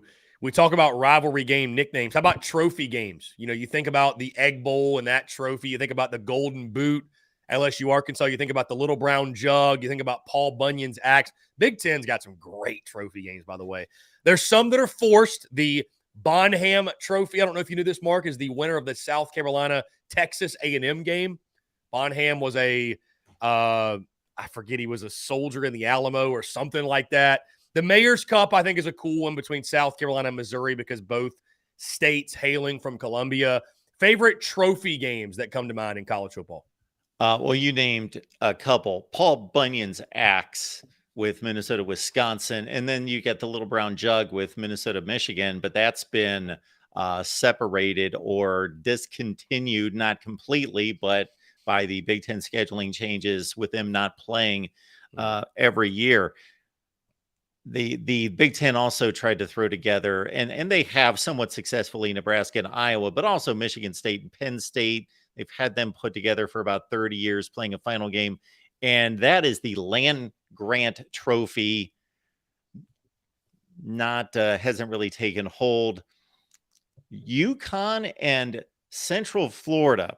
I don't know if it meant too many people remember this, and I'm not even going to be able to recite the name of the trophy, but they were just trying to cling to some kind of, these teams don't have anyone to play as a real rivalry. They put Connecticut and Central Florida together to play for some rivalry trophy in the American Conference about 10 years ago, and that lasted like about 5 years. There's some good ones out there. Yeah, I was just taking a look at this list. Tell me if you heard of these. The old brass spittoon between Indiana and Michigan State. The old oaken bucket is in Indiana and yes. Purdue. Yes, absolutely. The Victory Bell in Southern Cal, UCLA. The keg of nails between Cincinnati and Louisville. Mm-hmm. I've never heard of that in my life. The Fremont Cannon between UNLV and Nevada. That's the first one I haven't heard of. Yeah. Have you heard of the jeweled what is it? Shelag? Is this it? I don't even know how to say this. Between Southern Cal and Notre Dame. Jeweled. I consider that. Shillelagh. I don't know. I'm probably just completely. I consider that to be the premier cross-sectional, cross-country rivalry in college football, but I had no idea. For the dozens of Notre Dame USC games that I've watched, they don't mention this. There is a picture literally on this article. It comes from Bleacher Report of I think this is, I forget which Southern Cal quarterback this is, but he's holding it up after the game. So it is a real thing. Apparently it's a real thing. And then finally, the Floyd of Rosedale, Iowa, Minnesota. Sure. Yes. That's yeah. So I don't know. This is apparently too, Mark. I don't know if you knew this. There is a trophy for the winner of the Alabama-Auburn game. There's a trophy. Well, and it is. Let's see. It has to do with iron, correct? No. Believe it or not, it's. Let's see. Where is it? I had it last night. I was looking at this last night. There's a connection there to the steel industry. I know that. In terms so it is the James Foy ODK trophy. So how about this? After the presentation, the losing schools SGA, I'm assuming that's, I don't even know what that stands for. They have to sing the fight song of the other school when they present it to them. James Foy ODK trophy. I'd never heard of that in my life. I don't see this going on after the games. Obviously, we're watching on television, but still, I don't hear any. Yeah. Now, wouldn't you want to win a turtle as a prize for winning a game? The Illabuck is the Illinois Ohio State turtle. There's a turtle trophy. Wow. That goes back to like 1912. The Illabuck. How many times has Illinois had it? I think that's the problem. Yeah, they haven't owned it too many times. Yeah, that's probably why we've never heard of it. It's never really changed hands. Anyways, Mark, some fun truly off-season banter and conversation, which obviously makes sense because we're basically in late June, the dog days of the off-season, if you will. But we do have college football to discuss because, as you know, my friend, last week the SEC scheduling for 2024 was released, with Texas and Oklahoma now being added to the league. Your just initial takeaways, and I know, Mark, again, we've talked about expansion in college football and the additions of Texas and OU and what it means. Did the scheduling that was released for 2024, did it make you like it more or less that the SEC has expanded to 16 teams? So they have veiled their system. There's a veil there. So we got more nuts and bolts out of the Big Ten the week before. I can grasp exactly what the Big Ten system is. the SEC, and this could be a work of genius, made it a little bit more veiled. They gave us a list of bullet points that they are part of the approach, but we can't do what we've done for the last 30 years in the SEC, and we don't need anyone to send us the schedule. We know what the schedule is. South Carolina is playing everybody in the East. They play Texas A&M. They rotate against everybody else. There's their SEC schedule. We just need dates and times. The SEC delivered this in a very veiled way, and there's a few reasons I believe they're doing this. I still think that there's an internal fight about 8 games or 9 games. So the 8 gamers won, but it's a very temporary win, it appears, is because they didn't come out and say, this is our system going forward. They said, here's our 24. And maybe the likes of ESPN is saying, still putting the pressure on to say, we want 9, we want 9, we want 9, because we're going to get better games. But, I think that the 2 big components here that they cited were protecting whatever they termed them. They're basically rivalries. All for that. You got to protect your big rivalries. And then secondly, we're looking for competitive balance.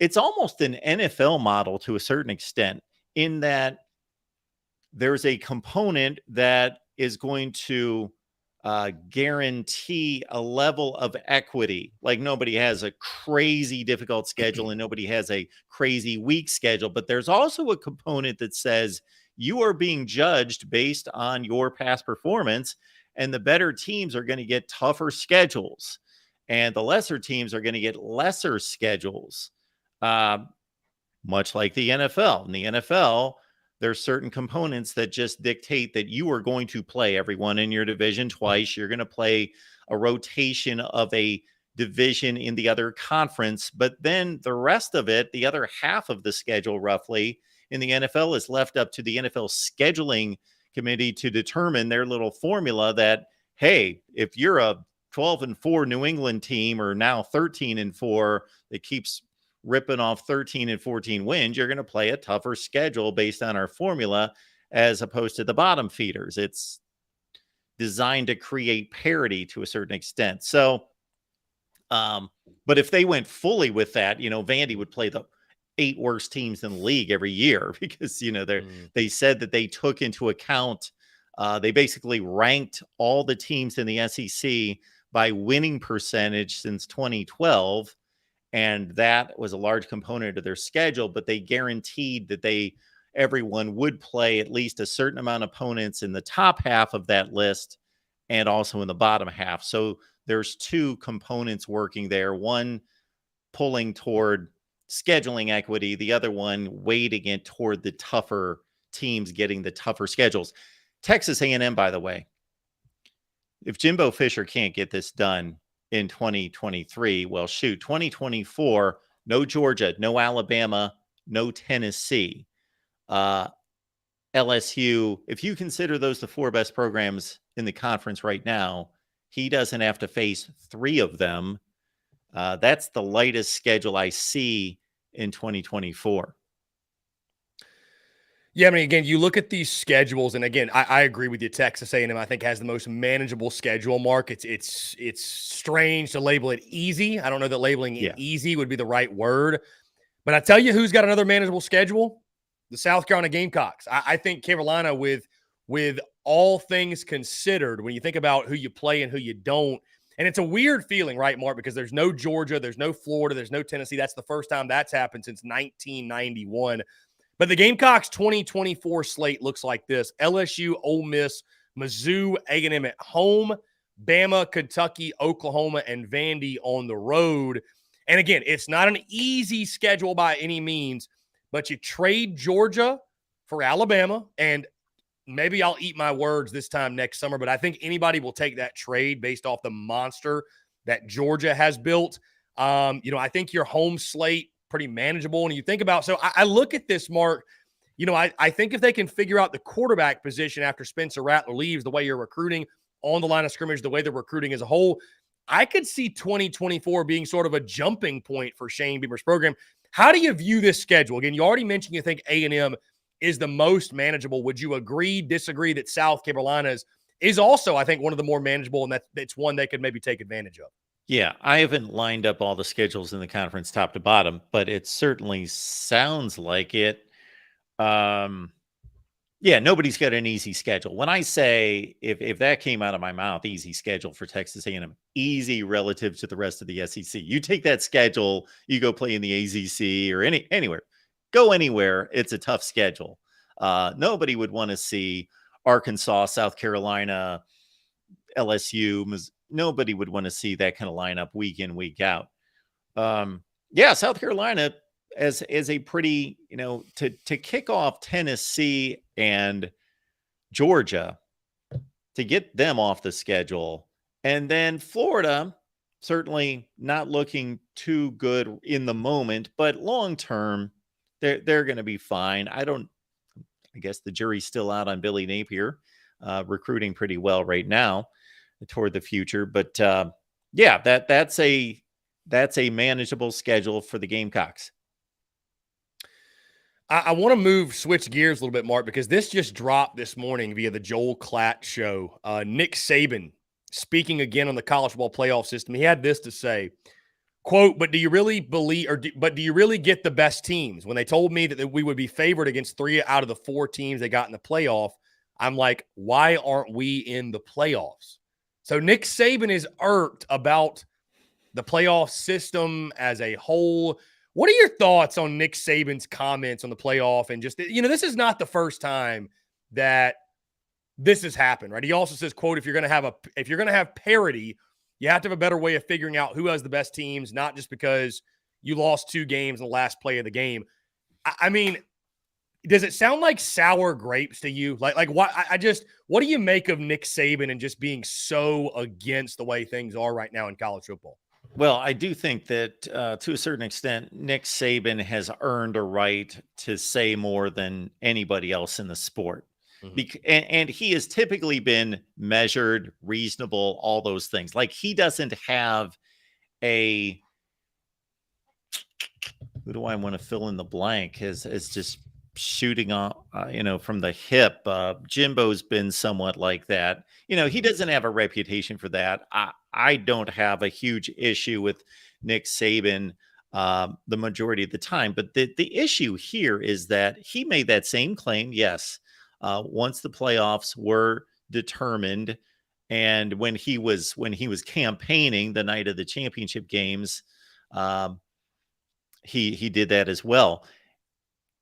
Can you imagine if a writer stood up during an Alabama news conference and told Nick Saban, the Vegas odds are going to determine, their point spreads are going to determine the college football playoff? I just can't believe that he's advocating that. Obviously he is, because he's in a favorable position, but I can't in any such way fathom a world in which Nick Saban would rely on Vegas odds to determine playoff seedings. Like, I get his point.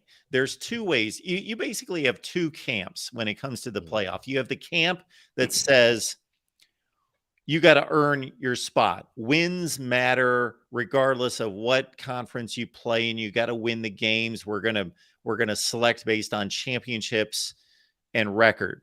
Then you got the camp that says, usher in the eyeball test. We know, regardless of what TCU does, Alabama's better than TCU. Just put them in. And we could go through the playoff years, and I think there's a number of examples of that. The playoff committee tries to kind of slice it somewhere in between. And anyone in the it's just like the battles going on right now. You talk about the schedule release between all the SEC haters, because I hear from them on my show every day that say the SEC needs to play 9 games because everybody else plays 9 games and they're cowards and, they're playing a bunch of cream puffs. Okay, is that true? Well, yes, but let's put it into context. Yes, factually that's true, but just because the SEC is playing 8 games and all these other conferences are playing 9 doesn't mean they're playing a tougher schedule in these other conferences, because they're not.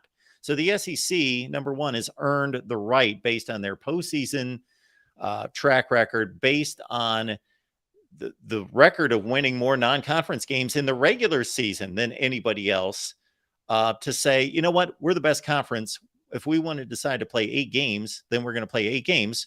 Plus, again, it's the deal where you hate the game, not the player, because nobody's holding them to. There's no commissioner, there's no governing body that says so they they have complete autonomy to do whatever they want. So I hate that Notre Dame's not in a conference, but I don't blame Notre Dame. I blame the system. Mark, back to the 2024 schedule side of things. You look at some of the great matchups. Of course, the one that leads it off, Georgia, Alabama in Tuscaloosa, Tennessee, Oklahoma in Norman, Texas A&M in College Station. Which matchups stand out to you the most in the 2024 slate? Which ones excite you the most? I told an Oklahoma guy this the other day. For one thing, I'm going to have to remind myself that these are SEC games. Like, I'm going to watch Oklahoma playing in Death Valley against LSU, and it's just going to seem like a non-conference game. I'm going to have to keep reminding me these are conference games. So I think they're all phenomenal from a tradition standpoint. Texas A&M getting back together, especially since there's so much bad blood between those two schools, two programs. That's going to be fun. But we're used to seeing that game. It's been a long time. It's been 10 years.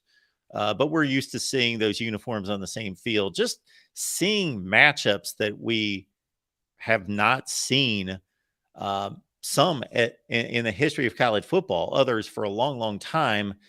And, you know, I am fascinated with seeing the level of competitiveness that Oklahoma and Texas are going to bring to the table. I think, you know, the South Carolinas of the world are going to have either just so much fun saying, see, we told you, you went 2-6 in our league, you know, because the old guard of the SEC, this happens in every conference.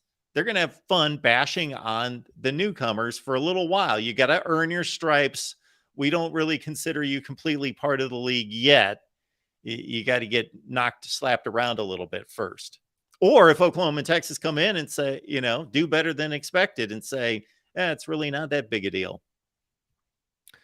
Mark, been a fantastic conversation as always. Last thing before I get you out of here, just a fun topic of discussion and something I know we'll dive more into as we get closer to the season and, of course, into the season. South Carolina football, I feel like, Mark, every single year is just, you can almost bank on, because we're getting into the time of summer where predictions are going to start rolling out, right? And, I mean, you know Mark as well as I do. Going chalk is not the move. College football is so unpredictable. And to your point, remind me, by the way, Mark, I think I saw you tweet it the other day. What was the statistic on the percentage or the number of teams that make a, 3-win improvement, I believe? What is that number? Or decline. 27 out of 65 in the Power 5. 27 last year.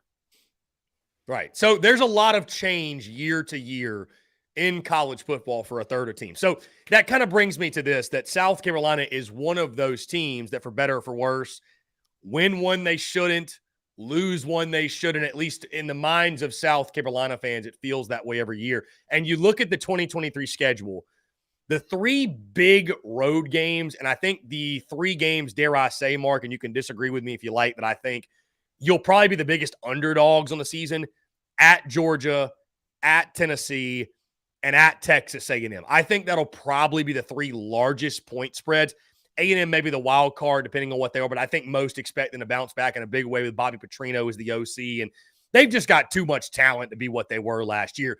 My question to you, though, Mark, is this: at Georgia, at Tennessee, at A&M, of those 3 big road games, which would you right now say, I'm not asking you to pick an upset, but which of the 3 would you say is the most likely game that South Carolina pulls their typical yearly surprise game and pulls the big upset? Which of those 3 do you think would be most likely? Texas A&M, because I've got a higher degree of confidence currently in Josh Heupel and what's going on in Tennessee. I know Hendon Hooker is a huge loss. We'll have to see if Joe Milton is the Joe Milton that he showed in the Orange Bowl.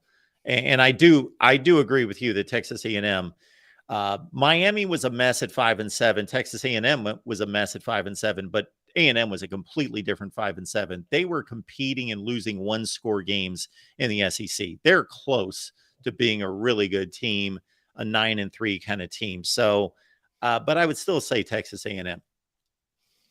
Should be a lot of fun. Again, it's like, it feels like every year it's without fail, South Carolina. And again, I could ask you about what's the letdown game. I mean, it's take your pick, I guess, right? I see some people would still label like Missouri as a letdown game, and I don't think that's fair. I mean, Mizzou might be favored on their home field. You look at their schedule and what they might be. They could be a top 25 team when you go to Como. Either way, though, it'll be a lot of fun. Like I said, Mark, we're getting into that time of year where predictions will start to roll out. I'm 2.5 weeks away from locking in my predictions. So then we'll be off and running the 2023 season. But Mark, I appreciate you taking the time as always, my friend. Always a pleasure to chat with you, and great to have you back, my friend. We'll do it again next week. Awesome. Thank you so much, Chris.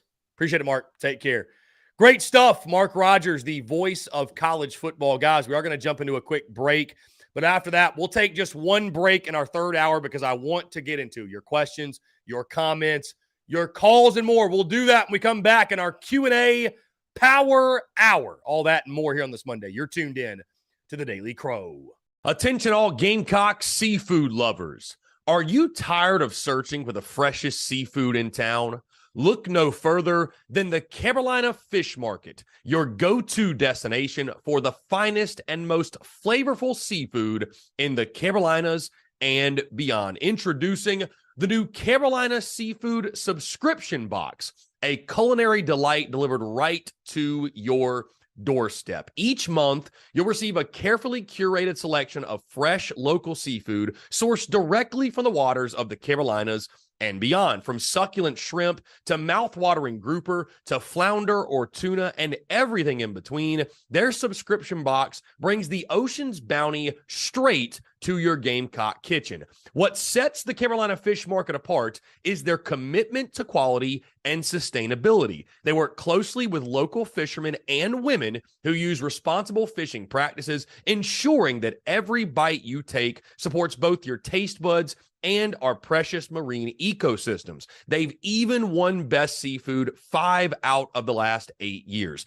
But that's not all. They're offering free shipping to all TSUS listeners on every Carolina Seafood subscription box, making it even easier for you to indulge in the flavors of the coast. Experience the convenience and joy of having fresh seafood delivered right to your door without any of the hassle. Don't miss on this incredible opportunity to elevate your culinary adventures with the Carolina Fish Market's Carolina Seafood Subscription Box. Join the seafood enthusiasts across the nation who are savoring the taste of the Carolinas, one delectable bite at a time, and just in time for Father's Day. Visit their website today at carolinafishmarket.com. That's carolinafishmarket.com, and embark on a seafood journey like no other. Freshness, flavor, and convenience await you. Order your Carolina Seafood Subscription Box now and use the promo code SPURSUP, that's SPURSUP, for $10 off your first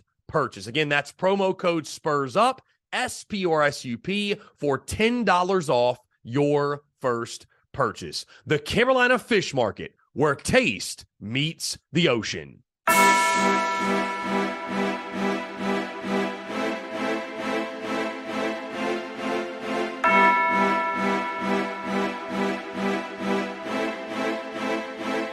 Muscle Dougie, ho.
All right, guys, we're back here on this Monday, June the 19th, 2023. With that being said, our Q&A Power Hour has officially begun. 843-790-3377.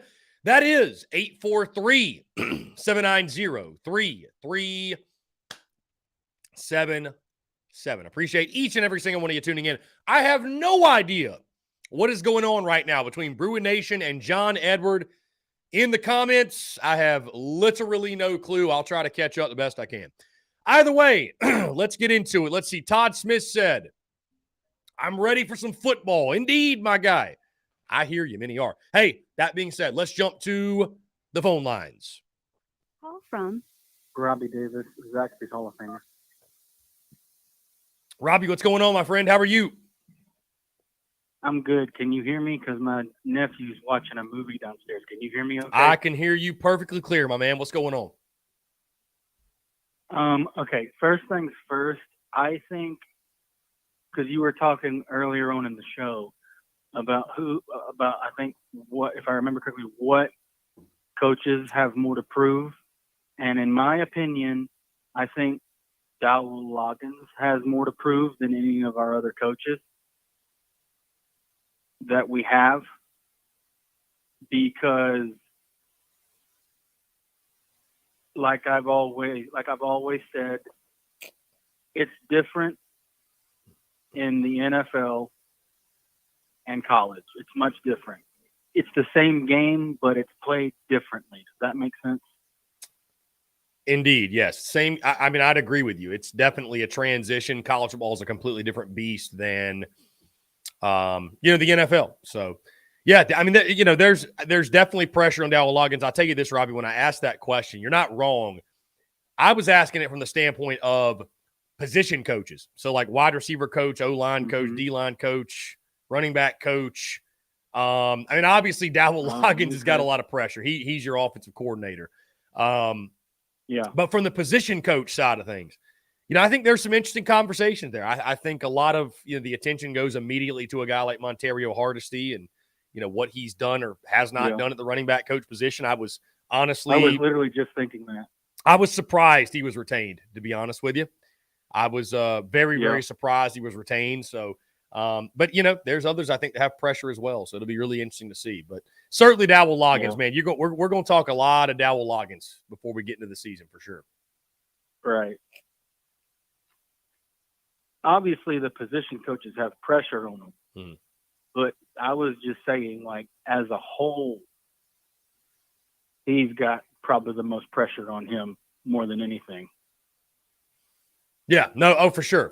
Yeah, I mean, if you were ranking who has the most pressure on them, on the coaching staff, I would definitely go Dowell Loggins. What's a fun conversation to have that we don't have a ton, and I think it's just truly because when he came in, the defense was so abysmal that the only way you could go is up, and they certainly have gone up. But I'd ask you this. Is there a level of pressure on Clayton White this year for the defense to take a step forward, for the rush defense to improve? In my opinion? Yeah, go ahead. In my opinion, yes, there is some pressure on Clayton White because we lost a lot of key pieces from last year's defense.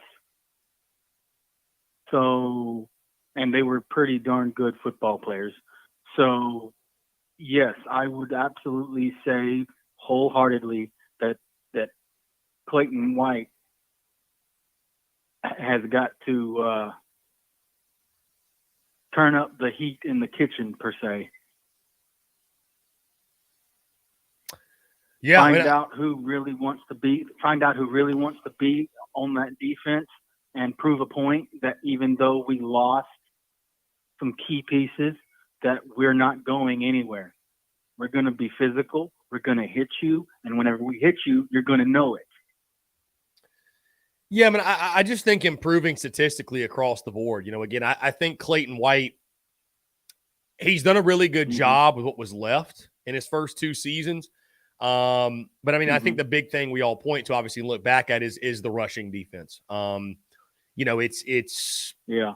I think they've done a great job of developing specific talents. I mean, like the job that Torian Gray has done has been incredible. But out of your defensive front, your defensive line, linebackers, and defensive backs, I mean, I'd say 2 of those 3 position units have been less than stellar over the first 2 years of the Beamer era. As a whole, out of the whole defense, the two places that have not been stellar is defensive line and linebacker. Yes, I mean I would agree. I mean, If again, we you can give get- if you we- give up if we can 198 get those- yards per game rushing last year. I mean, those 2 position units were not great. That's for sure. Yeah, we need to get to the point, and it's going to take a minute with Robinson at the helm of the defensive line. Okay, but like I've said, he's been there before. He knows what it takes to be a top tier defensive lineman in the SEC. And one of the things that drives me up a wall, even watching the NFL, is it's pretty sad whenever your leading tacklers are your corners and safeties. Your leading tacklers need to be your linebackers and your defensive linemen. Your safeties and corners are your last resort. Okay, but yeah. I mean, I will say, 10, yeah. 9 times out of 10, your leading tacklers need to be your defensive linemen or your linebackers. It's sad whenever your leading tacklers are your corners or one of your corners or one of your safeties.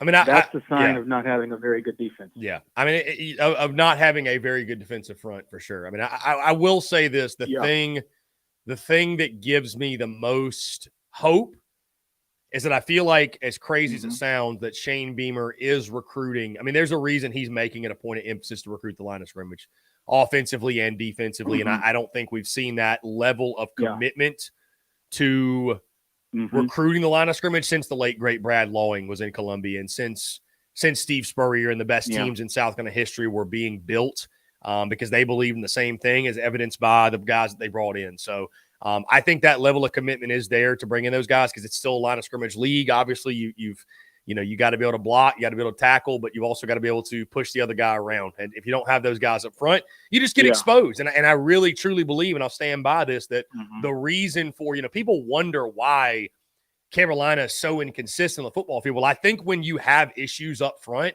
that's when you find those inconsistencies. I mean, that's when, because there's going to be matchups every year that just don't favor you. Like, you're going to get into games where they're just bad matchups, right? And so you can't get the most out of your quarterback, your skill position guys, your fantastic DBs, what have you, if you're weak where it matters most, which is the trenches. And I think that's why you've seen the inconsistencies from South Carolina over the years. But I will say I do feel confident that Shane Beamer has made it a priority and is doing everything he can to fix that for the future. Right. And last thing, then I'll get off of here. And like I said, with the whole NFL and college thing, right? Whenever you're in the NFL, you're playing against somebody who is just as good as you, right? They're not no scrub. Whenever you're playing in college, you're going to play against teams that have some players that are better than you. And you're going to play against somebody who's not as good as you. So that's where there's a major difference between college and pro football. Indeed. Yes, the competition level most certainly rises, Robbie. You are correct. But I'm going to do like I've always done ever since Beamer got here, just sit back and let him build, because he knows what he's doing. He may only be in his 3rd year as a head coach, but he knows what the heck he's doing, and he knows what it takes to build a winning program. So I'll just sit back and relax, and win, lose, or draw, I'll enjoy every second that I'm at Willie B this season. It's going to be a fun one, man. It's going to be a lot of fun indeed. Robbie, I appreciate the call as always, my friend. It's great to hear from you, and looking forward to chatting with you this week. For sure, man. Have a good one and stay dry, because it was raining over here pretty good. I got my 10,000 steps in before the rain came. So I love that. I love that, Robbie. Committed to it. I love it. So, yeah, you have a great rest of your week. And as always, leave the dumb stuff to me. Will do, Robbie. Appreciate you, my friend. We'll talk soon. For sure. Yeah, All man. right, Take care.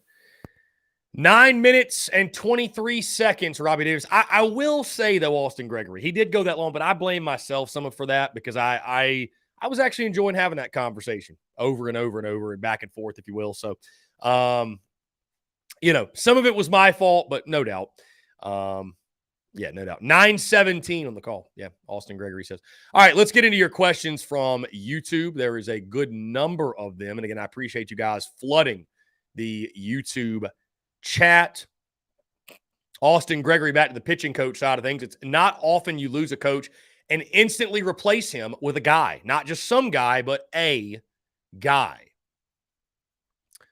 Indeed. Yeah, I mean, everything we've heard about Matt Williams is positive for sure. Austin Gregory, this ball club will go through some shakeup, but who's to say the shakeup can't result in a perfect mixture of ingredients for next year? I personally believe the grass is just getting watered. I mean, Austin, I don't think you're incorrect. I just think some people, there's still well, let me ask you this. You bring up a great point, Austin. I you know how in politics, and I'm certainly not taking this conversation on a political road, but you know how in politics they have like the approval ratings of whoever's in office? What would you say at this point the approval rating is for Mark Kingston? Because it's not 100%, obviously. I mean, granted, it never is for any coach. Would you say it's 70-30? Is it 60-40? Is it 75-25? Is it 50-50? Right? Positive to negative, I mean, of course. God, is it 60-40, negative to positive? Like, what would you say it is? I don't know. I still kind of feel like people are just, there's gray area there. You know what I mean? Which is crazy to think about because I didn't think there would be gray area, at least for me, about what got him back to Columbia in 2024. But in regards to, like, I guess just the overall status, the standing, the future of the baseball program, what is the approval rating for Kingston and the feelings overall? So, Brew Nation, late to the party, love the hire. Appreciate you, Brew Nation. Austin Gregory, guys and gals who aren't in the BCC. Miss out more than you'll ever know. I can't believe I didn't join sooner. Totally different experience. Austin Gregory, you're the man. I appreciate it, dude. Appreciate you. Thank you. Oh, here we go. John Edward said, heard what you said Friday about me, Bruin Nation. What did he say, John Edward?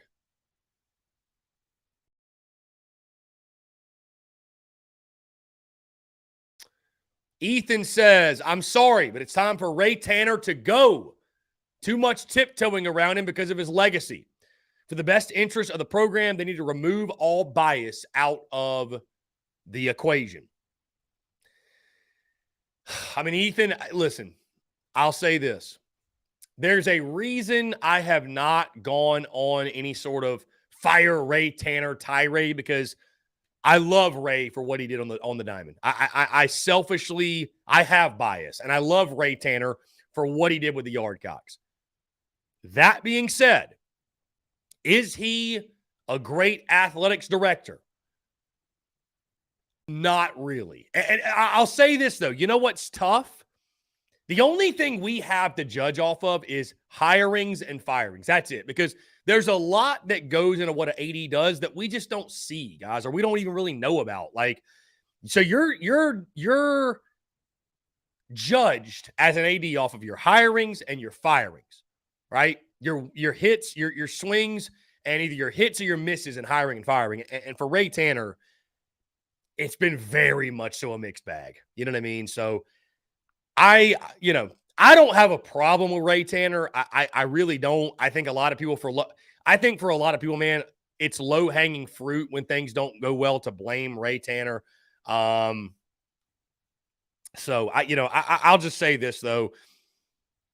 I think it'd be wise for Carolina the next go around, whenever he finally decides to step down, to get somebody who has been an AD before and understands the business side of it, is willing to fundraise, things of that nature. I'll just say that. So no more lifetime achievement awards for the AD. And it'll be kind of sad the day that he retires because you're going to feel a tremble in the ground. That'll be the celebration coming from Columbia of those who are literally celebrating his departure as the athletic director. And that's just the reality. Whether you like that, dislike that, I think that's just the truth. I think a lot of people are just not thrilled with the job he's done. So, anyways. Lynn Turner says, Ray has done so much for our facilities.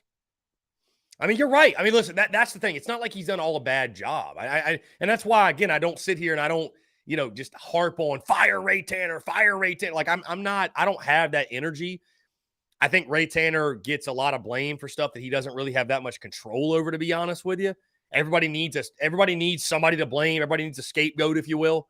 Right. So, I mean, I don't know how much of what happens that goes wrong is really Ray Tanner's fault. I mean, I think the number one thing that he did he screwed up is the Muschamp stuff and the buyout. And I mean, yeah. So, let's see. Austin Gregory says 70-30 nails it. 70% content, 30% ready to move on. Austin Hicks, there is no update on the UAB guy. No update. Brewer Nation said Mark Kingston is up from 22%. I hear you. John Edward, remember what I talked about with you, John Edward? Remember what I told you? There is no need to get into tiffs, get into tussles, get into ridiculous, senseless back and forths. Just relax, John Edward. Take a deep breath and relax. So, let's see. Getting back into your questions. Yeah, guys, there is rumor that there could be still – I think there's definitely still going to be some movement in the transfer portal for South Carolina, both in and out. Both in and out. By the way, guys, again, if you're not watching the College World Series, you are missing a lot of good baseball. I will say that. You're missing a lot of good baseball. So, it looks like Stanford just gunned somebody out at the plate. Let's see. Wow, sure did. To end the first inning, double play, gunning somebody out at the plate. How about that?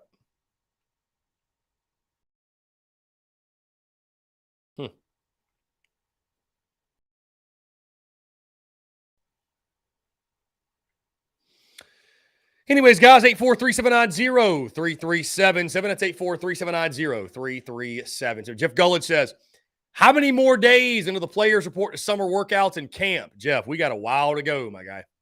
God, I mean, what you're talking about, Jeff, that doesn't happen till, I mean, the players don't report officially until end of July. Like there's quite a while. They only report, Jeff, like 2 days before fall camp starts. And fall camp probably, I mean, I don't know. Do they report for summer workouts? I don't know. But if you're talking about fall camp, I mean, they don't report for fall camp till like August 1st, basically.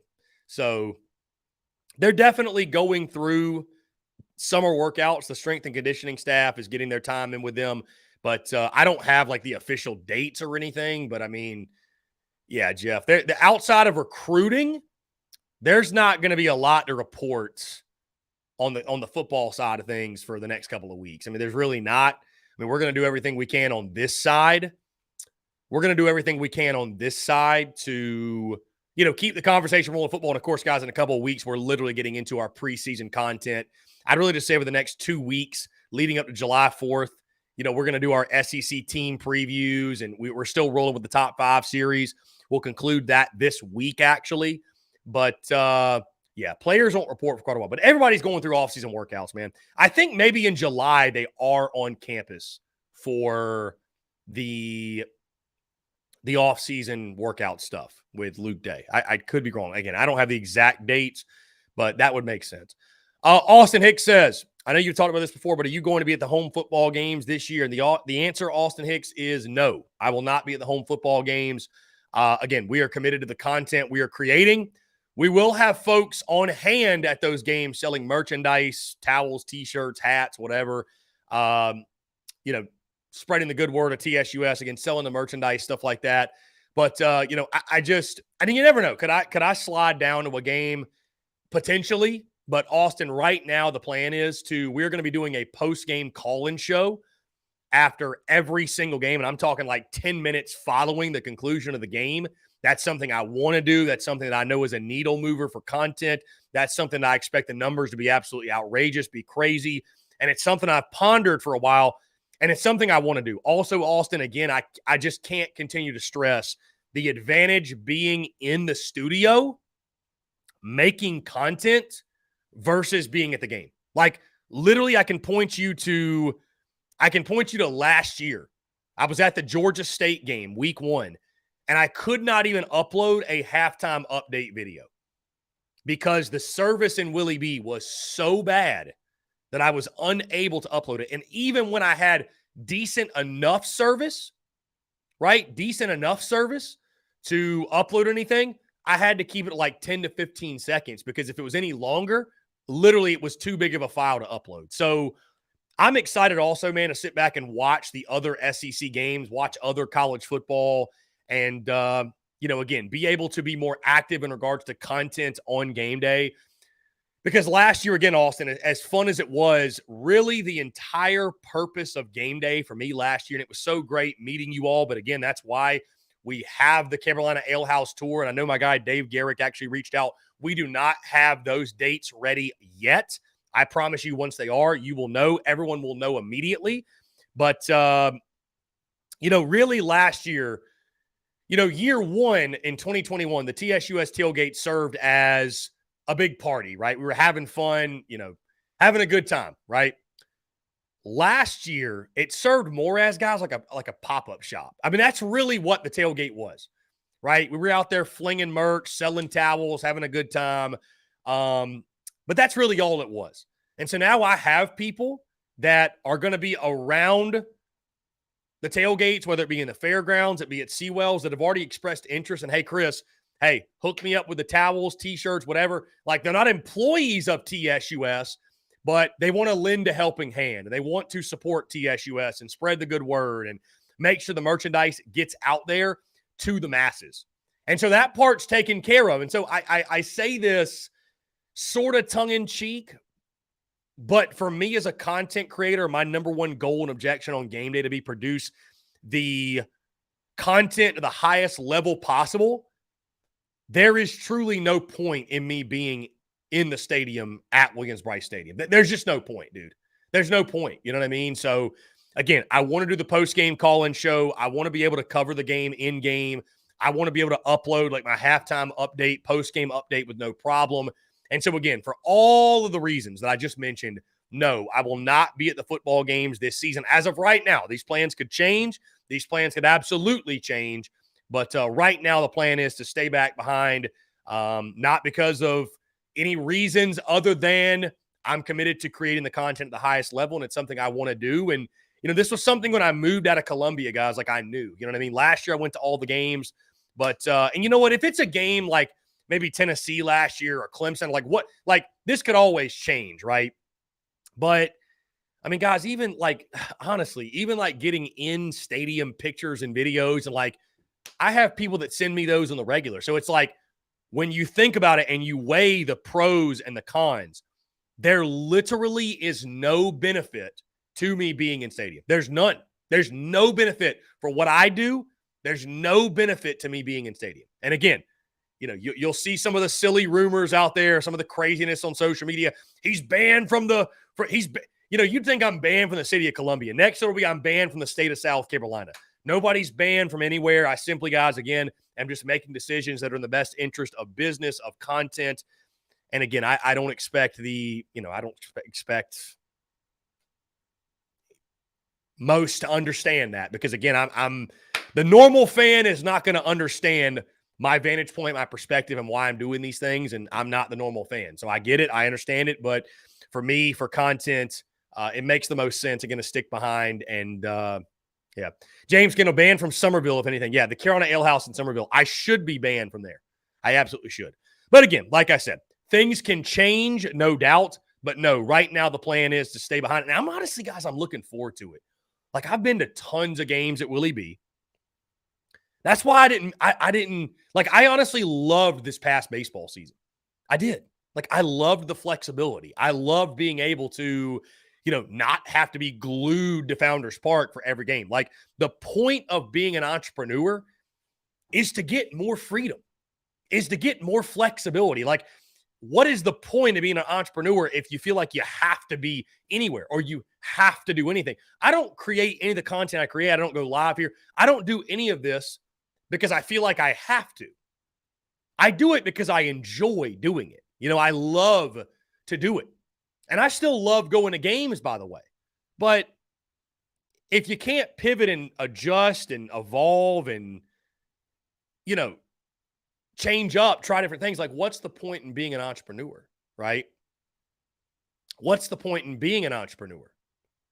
So I loved the way the baseball season went, guys. I'm excited for football season and the content I know I'm confident in saying is going to elevate to even a greater level, while also the merchandise and everything else is going to continue to be at a high level. And, I'm excited for what's ahead, truly. I mean, I know for a fact the post-game call-in shows are going to go absolutely crazy. They're going to go absolutely crazy. Taking you guys immediate questions, comment. It's going to be unhinged. It's going to truly be unhinged. I can already see it coming. I mean, it's going to be unhinged. Anyways, long-winded answer. I do apologize, but again, that's the game plan for the football season, and that's how we're going to rock. So I'm excited. Again, I cannot stress enough the fact that TSUS, as far as I know, we're in pretty good graces and good standing with USC. And if I'm banned from anywhere, USC has not reached out to me. And guys, again, as I mentioned, I don't know what's funnier. The fact the rumor itself was made up, or the fact that people think that if I was banned from the University of South Carolina or from Founders Park or Willie B, like, the fact that people think I wouldn't say anything. Because, like, dude, obviously I'm not on USC's payroll. I have freedom. I have flexibility. Like, USC puts not a single cent in my pocket. Bro, if anything, and one day the full story will come out, but if anything, USC has done their best to put me out of business than they have to support the Spurs Up Show in any way. Again, I won't go into details on that. One day we'll have the full conversation. We'll have the full discussion. But I owe nothing to the University of South Carolina. So if USC had dared, just because they didn't like the way I talked about a certain coach or this, that, whatever, if they had dared to ban TSUS from the facilities, from the stadium, like, do you actually think I would be silent about it? The answer's hell no. Hell no. Hell no. I'm just going to leave it at that. Either way, I'm excited for it. I mean, again, last year, I think about it, guys. I mean, I loved meeting people, selling merch, but I didn't get to watch any of the other games. I didn't get to watch any football games. I'm actually looking forward to having a sick, we'll have the new studio, obviously, the sick studio set up, to wake up, just watch College Game Day, watch football all day, take in the South Carolina game. Oh, by the way, we'll also be watching the games and hanging out and conversating during the games in the Big Cock Club Discord. That's something else I'll be doing, by the way, if I did not mention that. We are focusing and we're putting an emphasis on the Big Cock Club. So we'll be in there literally conversating. If you want, like, my live comments in game, we'll be in the BCC, which is going to be a ton of fun, by the way. That's going to be a ton of fun. I'll probably tweet less because I'll say, hey, come to the BCC if y'all want to chat, conversate, and get my live thoughts and live reactions, if you will. If not, you can wait till post-game. But that's going to be huge as well. And then, of course, like I mentioned, the post-game call-in show is going to be a ton of fun. So like I mentioned, again, that's a long-winded answer for it. But as of right now, on this June 19th, that is the game plan going into the 2023 football season. Jeff Gullidge, let's get back into your questions. He said, I heard you earlier talking about the sim games. Are we only doing the season simulation and no road to glory? Jeff, that's probably the way we'll go. That's probably the way we'll go, Jeff. The road to glory stuff, it was fun, but the way that I hated, like, the delay on the stream and all that. We'll probably, Jeff, just stick to the simulation, the season simulation series. So if that's okay. But Jeff, the good news is this. I'm planning on starting those, I'd say mid-July. Mid to maybe late, but I'm not going to let that run up to kickoff the way it did last year. I mean, we were literally like 2 days before kickoff doing a simulation. You know what I mean? So I would like to start those in mid-July, maybe right after SEC Media Days, and do the simulation there. So I think that'd be a lot of fun. I think that'd be a lot of fun for sure. Ethan says, Willie B needs a Wi-Fi upgrade to go along with the facilities. Bro, you're not wrong. The service in there is terrible. The service is terrible. Jacob E says, Saturday down south has Texas A&M at 9-3 and us at 7-5. Am I missing something? Did they drop predictions? I didn't know that. Let's see. Go over to their Twitter real quick. So my question to you is this: where are you seeing the record predictions? Because I did not, Jacob, see them on their Twitter. Did I miss that?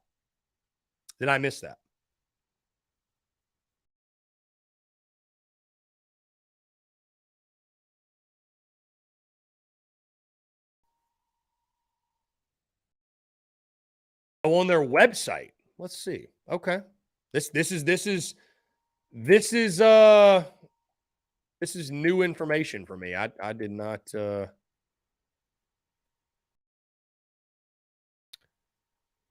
Yeah, I don't know. You'll have to Oh, here we go. Okay, so this is from Matt Hayes a day ago. Okay, here we go. This is Saturday down south then. So Matt Hayes of SDS predicted every game, wins, losses, the ceiling, the floor, and the prediction. So he's got Georgia 11-1, 7-1. They lost to Tennessee, but Georgia winning the East. He's got Tennessee in second, 10-2, 6-2 with their losses to Florida and Alabama. He's got Tennessee losing to Florida. Okay. He's got their ceiling, the college football playoff, their floor 8-4. He's got Georgia's ceiling, the national title, the floor 10-2, second in the East. Got South Carolina finishing in third in the East, 7-5, 4-4 in the SEC. Losses to Georgia, Tennessee, A&M, Mizzou, and Clemson. Says the ceiling is 9-3. Gamecocks are just about maxed out unless quarterback Spencer Rattler has a Heisman Trophy worth season. In that scenario, 11 wins isn't out of the question. The floor, 4-8. Rattler plays more like the first 2 months of 2022, and holes in the South Carolina defense are exposed. So the ceiling 9-3, floor 4-8. He's got Carolina at 7-5. Jacob, to the point of your question, I'll finish this up really quick. Kentucky 7-5, 3-5. Florida 6-6, 4-4. Vandy 4-8, 1-7, and Missouri 4-8, 1-7. That would be shocking if Mizzou went 4-8. Got LSU winning the West, 11-1, 7-1. Alabama 9-3. Wow, 6-2 in the West. That's crazy to see. Texas A&M 9-3, 5-3, with losses to Arkansas, Tennessee, and LSU. Ole Miss 8-4, 4-4. Arkansas 8-4, 4-4. Auburn 6-6, 3-5. Mississippi State 5-7, 1-7. So Jacob, to the point of your question, you said 7-5 for Carolina, A&M at 9-3. Am I missing something? Well, listen, I know A&M was terrible last year, but they got a lot of talent, Jacob. They got a lot of talent, right? So, like, maybe 9-3 is aggressive, but Jacob, I could very well see A&M being an 8-win team. Even 9. I mean, I think 9's realistic. Let me ask you this, though, Jacob, since you posed this question. Like, I'll answer with a question. What do you have more problem with, A&M being 9-3 or Carolina being 7-5? Which of those two do you have more of a problem with?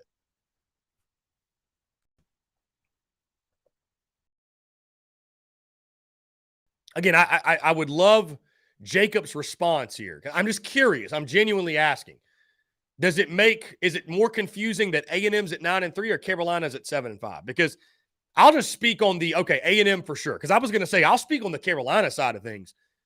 South Carolina could very well go 7-5, guys. I mean, 7-5 is, I think, where you're going to see most people pick South Carolina, right?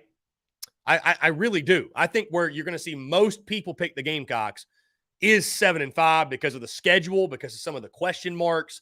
I'll be surprised if you see many more below that at 6-6. Certainly below that. And I don't think many people are going to go out on a limb and say 9-3. But 7-5 is probably going to be the most popular prediction for South Carolina this preseason. You'll see some 8-4 sprinkled in as well. Again, 9-3 for A&M. I know they were terrible last year, but I think A&M is much, much, much better than we saw. They're much better than we saw last year, in my opinion. I mean, it's just so, they were, that was a worst case scenario type of season. That was a worst case scenario type of season for A&M last year. So, anyways, guys, 843 790 3377. That's 843 790 3377. Big Game Boomer lists the big brother and little brother in every state. He lists the South Carolina Gamecocks as the big brother, Clemson as the little brother. Oh, buddy, that's going, Clemson fans, they just get it every day on social media, don't they? And they wonder why. They wonder why they get it every day. Because it's just too much damn fun. It's just too much damn fun watching them melt at every tweet, every little thing that's said. I mean, there cannot be a more sensitive group of bitches out there than Clemson fans. I mean, really, truly, bro. The reactions from people on social media, it is insane, dude. It's insane. And it's hysterical. It's high-key funny. Like, why would I not throw out a F Clemson tweet every day? Why not? Why not? I don't know, man. It's just insanely sensitive. Insanely sensitive. Anyways.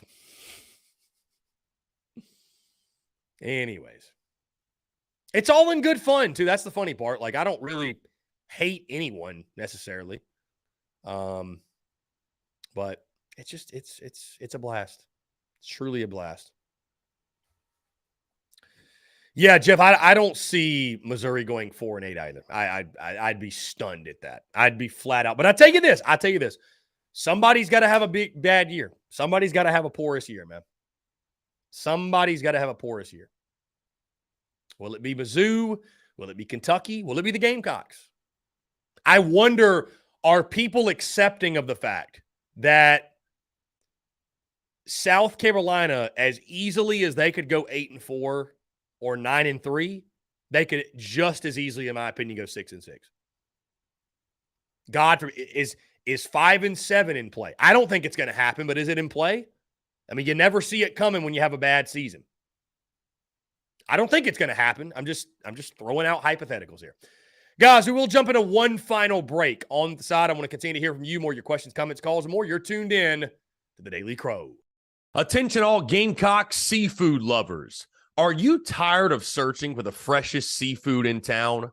Look no further than the Carolina Fish Market, your go-to destination for the finest and most flavorful seafood in the Carolinas and beyond. Introducing the new Carolina Seafood Subscription Box, a culinary delight delivered right to your doorstep. Each month, you'll receive a carefully curated selection of fresh local seafood sourced directly from the waters of the Carolinas and beyond. From succulent shrimp to mouth-watering grouper to flounder or tuna and everything in between, their subscription box brings the ocean's bounty straight to your Gamecock kitchen. What sets the Carolina Fish Market apart is their commitment to quality and sustainability. They work closely with local fishermen and women who use responsible fishing practices, ensuring that every bite you take supports both your taste buds and our precious marine ecosystems. They've even won Best Seafood 5 out of the last 8 years.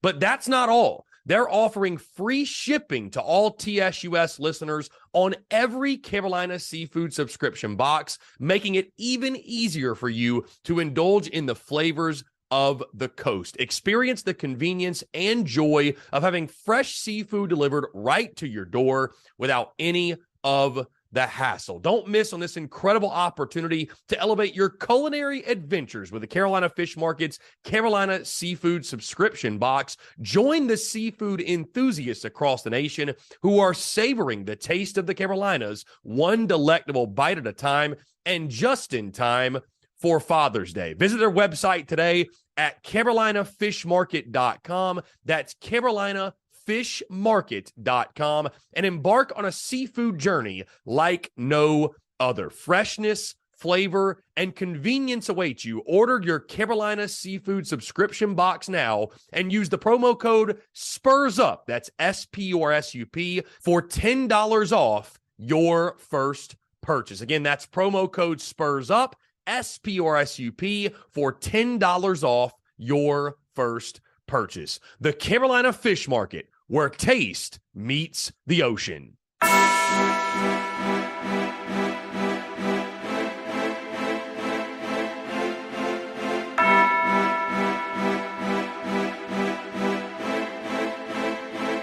Muscle Dougie, ho.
All right, guys, we're back here on this Monday. Taking your questions, comments, calls, final 15 minutes or so here in the Daily Crow. Appreciate each and every single one of you tuning in. Bruin Nation says, can you imagine this fan base if we go 5-7? Bruin Nation, listen, man. Listen. It's not a matter of if. It's a matter of when, not in regards to the record. I want to point that out. Not in regards to that record. But in regards to like the madness and the chaos and the pandemonium on social media that comes with every football season. Bruin Nation, I also told people, by the way, and I'd warn you, here in the offseason, right, you're going to see a lot of slapdickery on social media because I think here's what happens, especially immediately after the season, right? Because this fan base is so passionate and so like the energy, like we're just bursting at the seams, right? And that hits a peak during football season. That's why you see the day in, day out craziness, which I love. It's great for content. I mean, every piece of content Nation during football season does numbers. Every single one of them. Likes are up, as Luke RJ would like to say.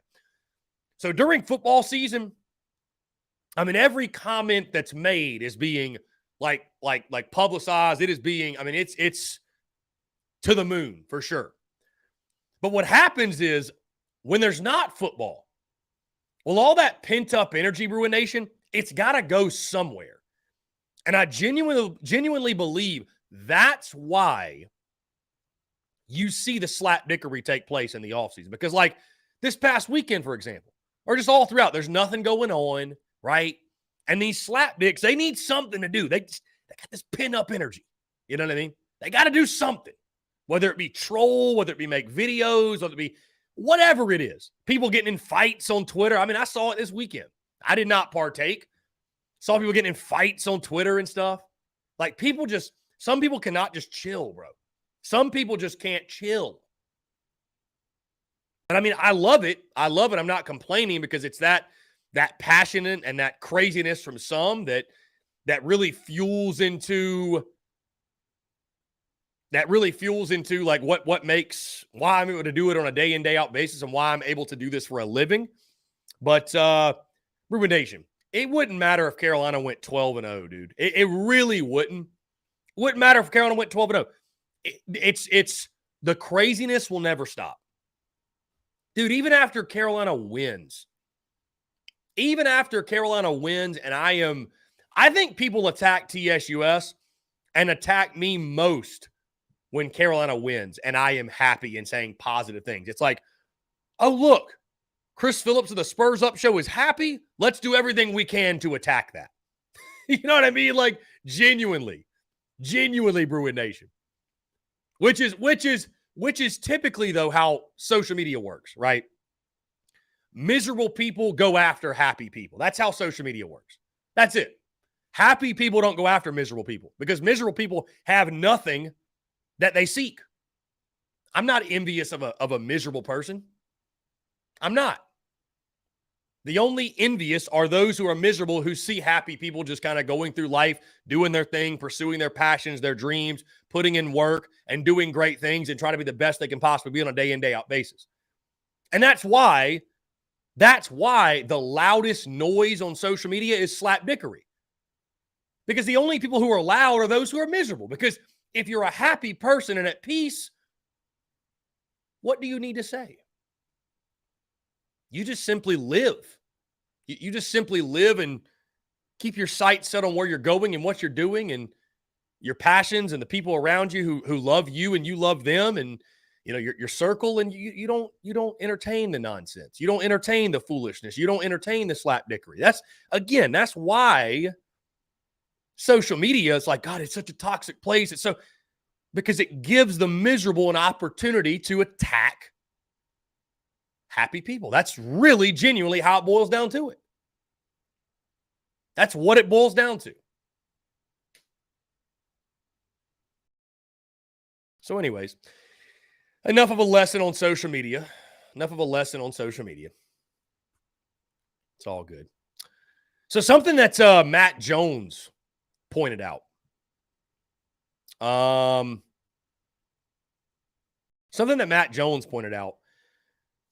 And I don't know what, we'll see. I mean, it's going to be kind of a roll with the punches thing, but you guys know we're planning on doing the post-game call-in show, right? I also didn't think about this, that Shane Beamer speaks in post-game.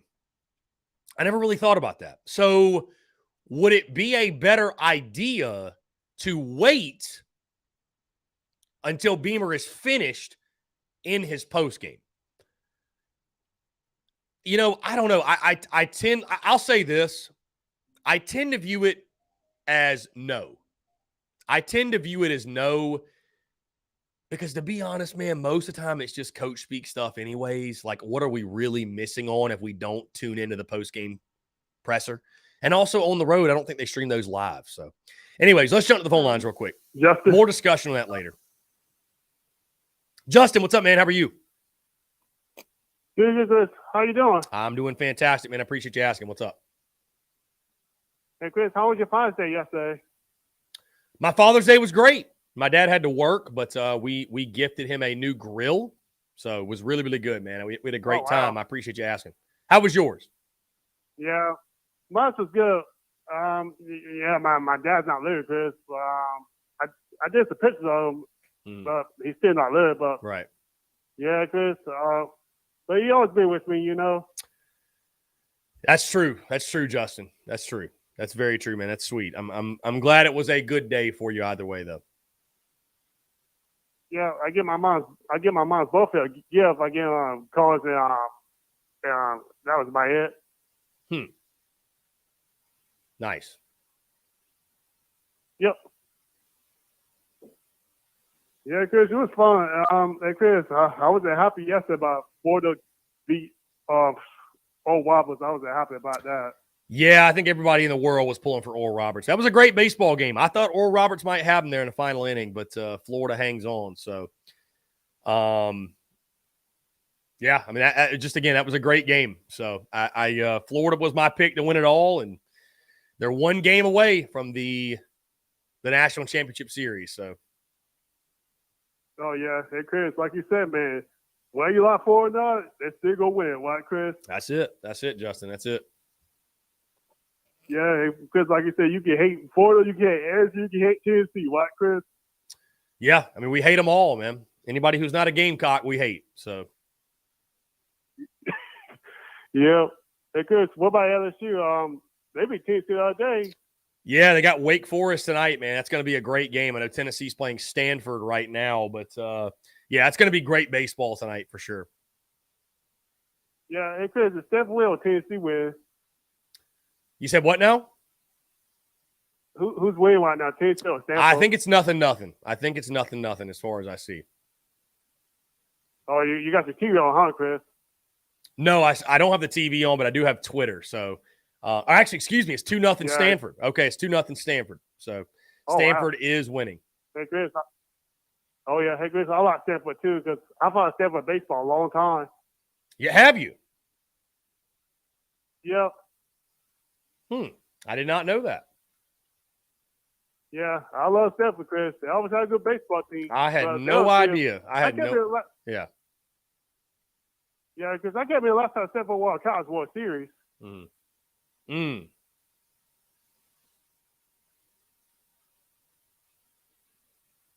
Because what year did Stanford win a College World Series? I can't remember. When's the last time? I honestly don't know, my guy. I'd have to look it up.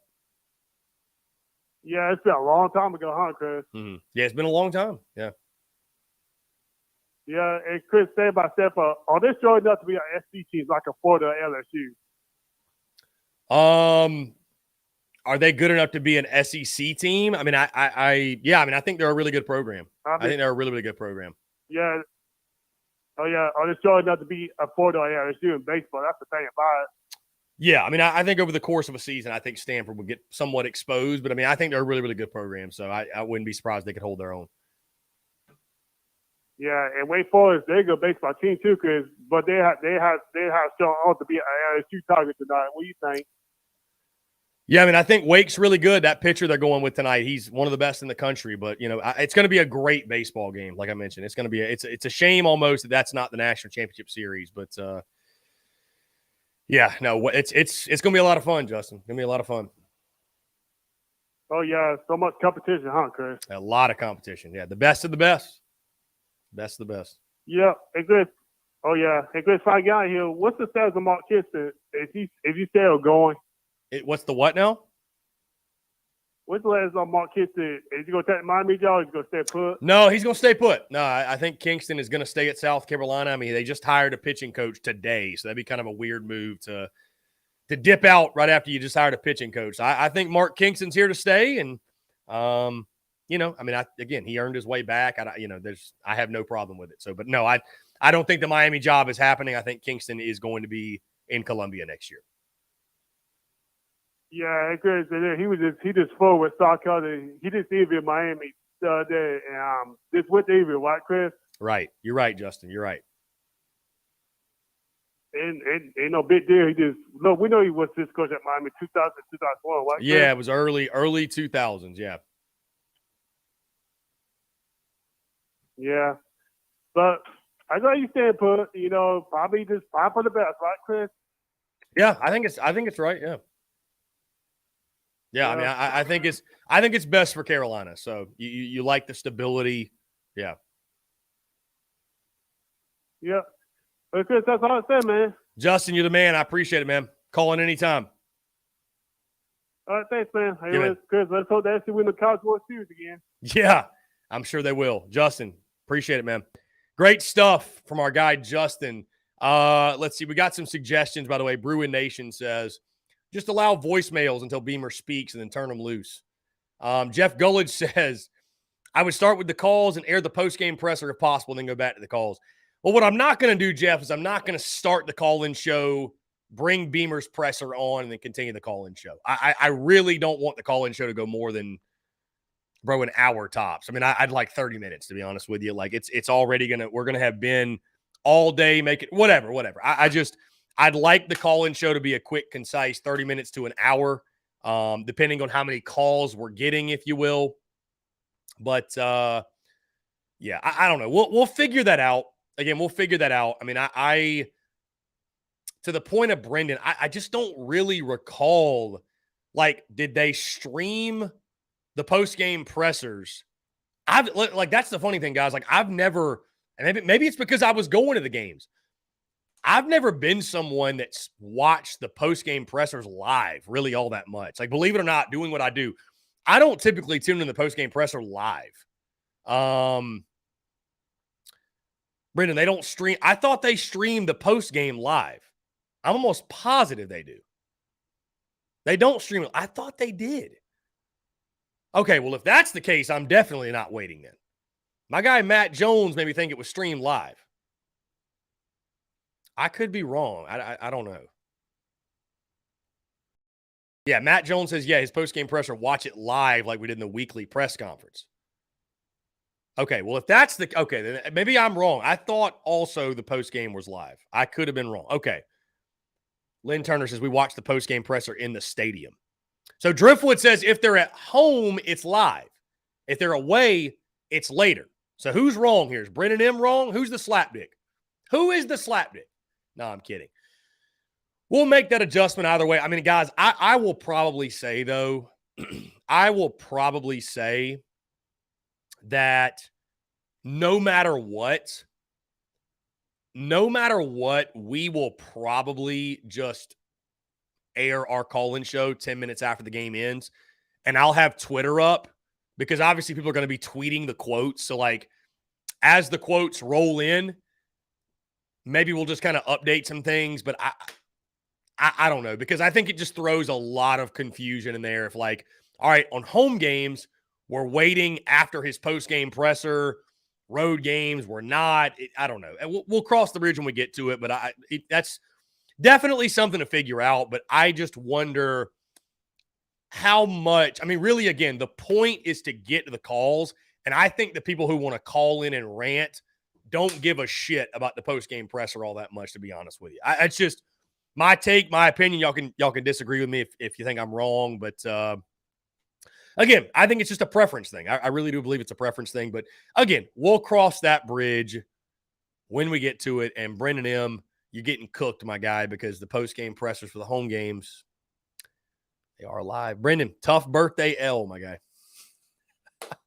I'm just kidding, Brendan. I wish you and Stephanie Lee nothing but the best on your birthdays. Hey, we've hit 3 o'clock. Thank you all so much for tuning in, guys. Thank you all for rolling with the punches, too, by the way. I know today was kind of crazy with Mark Rogers moving back to 1:30 and what have you. But thank you all so much, as always, for rocking, rolling with the punches, rolling with us. So great to start this week off with you all and hang out and conversate and chat. The beauty is in the banter. The joy is in the journey.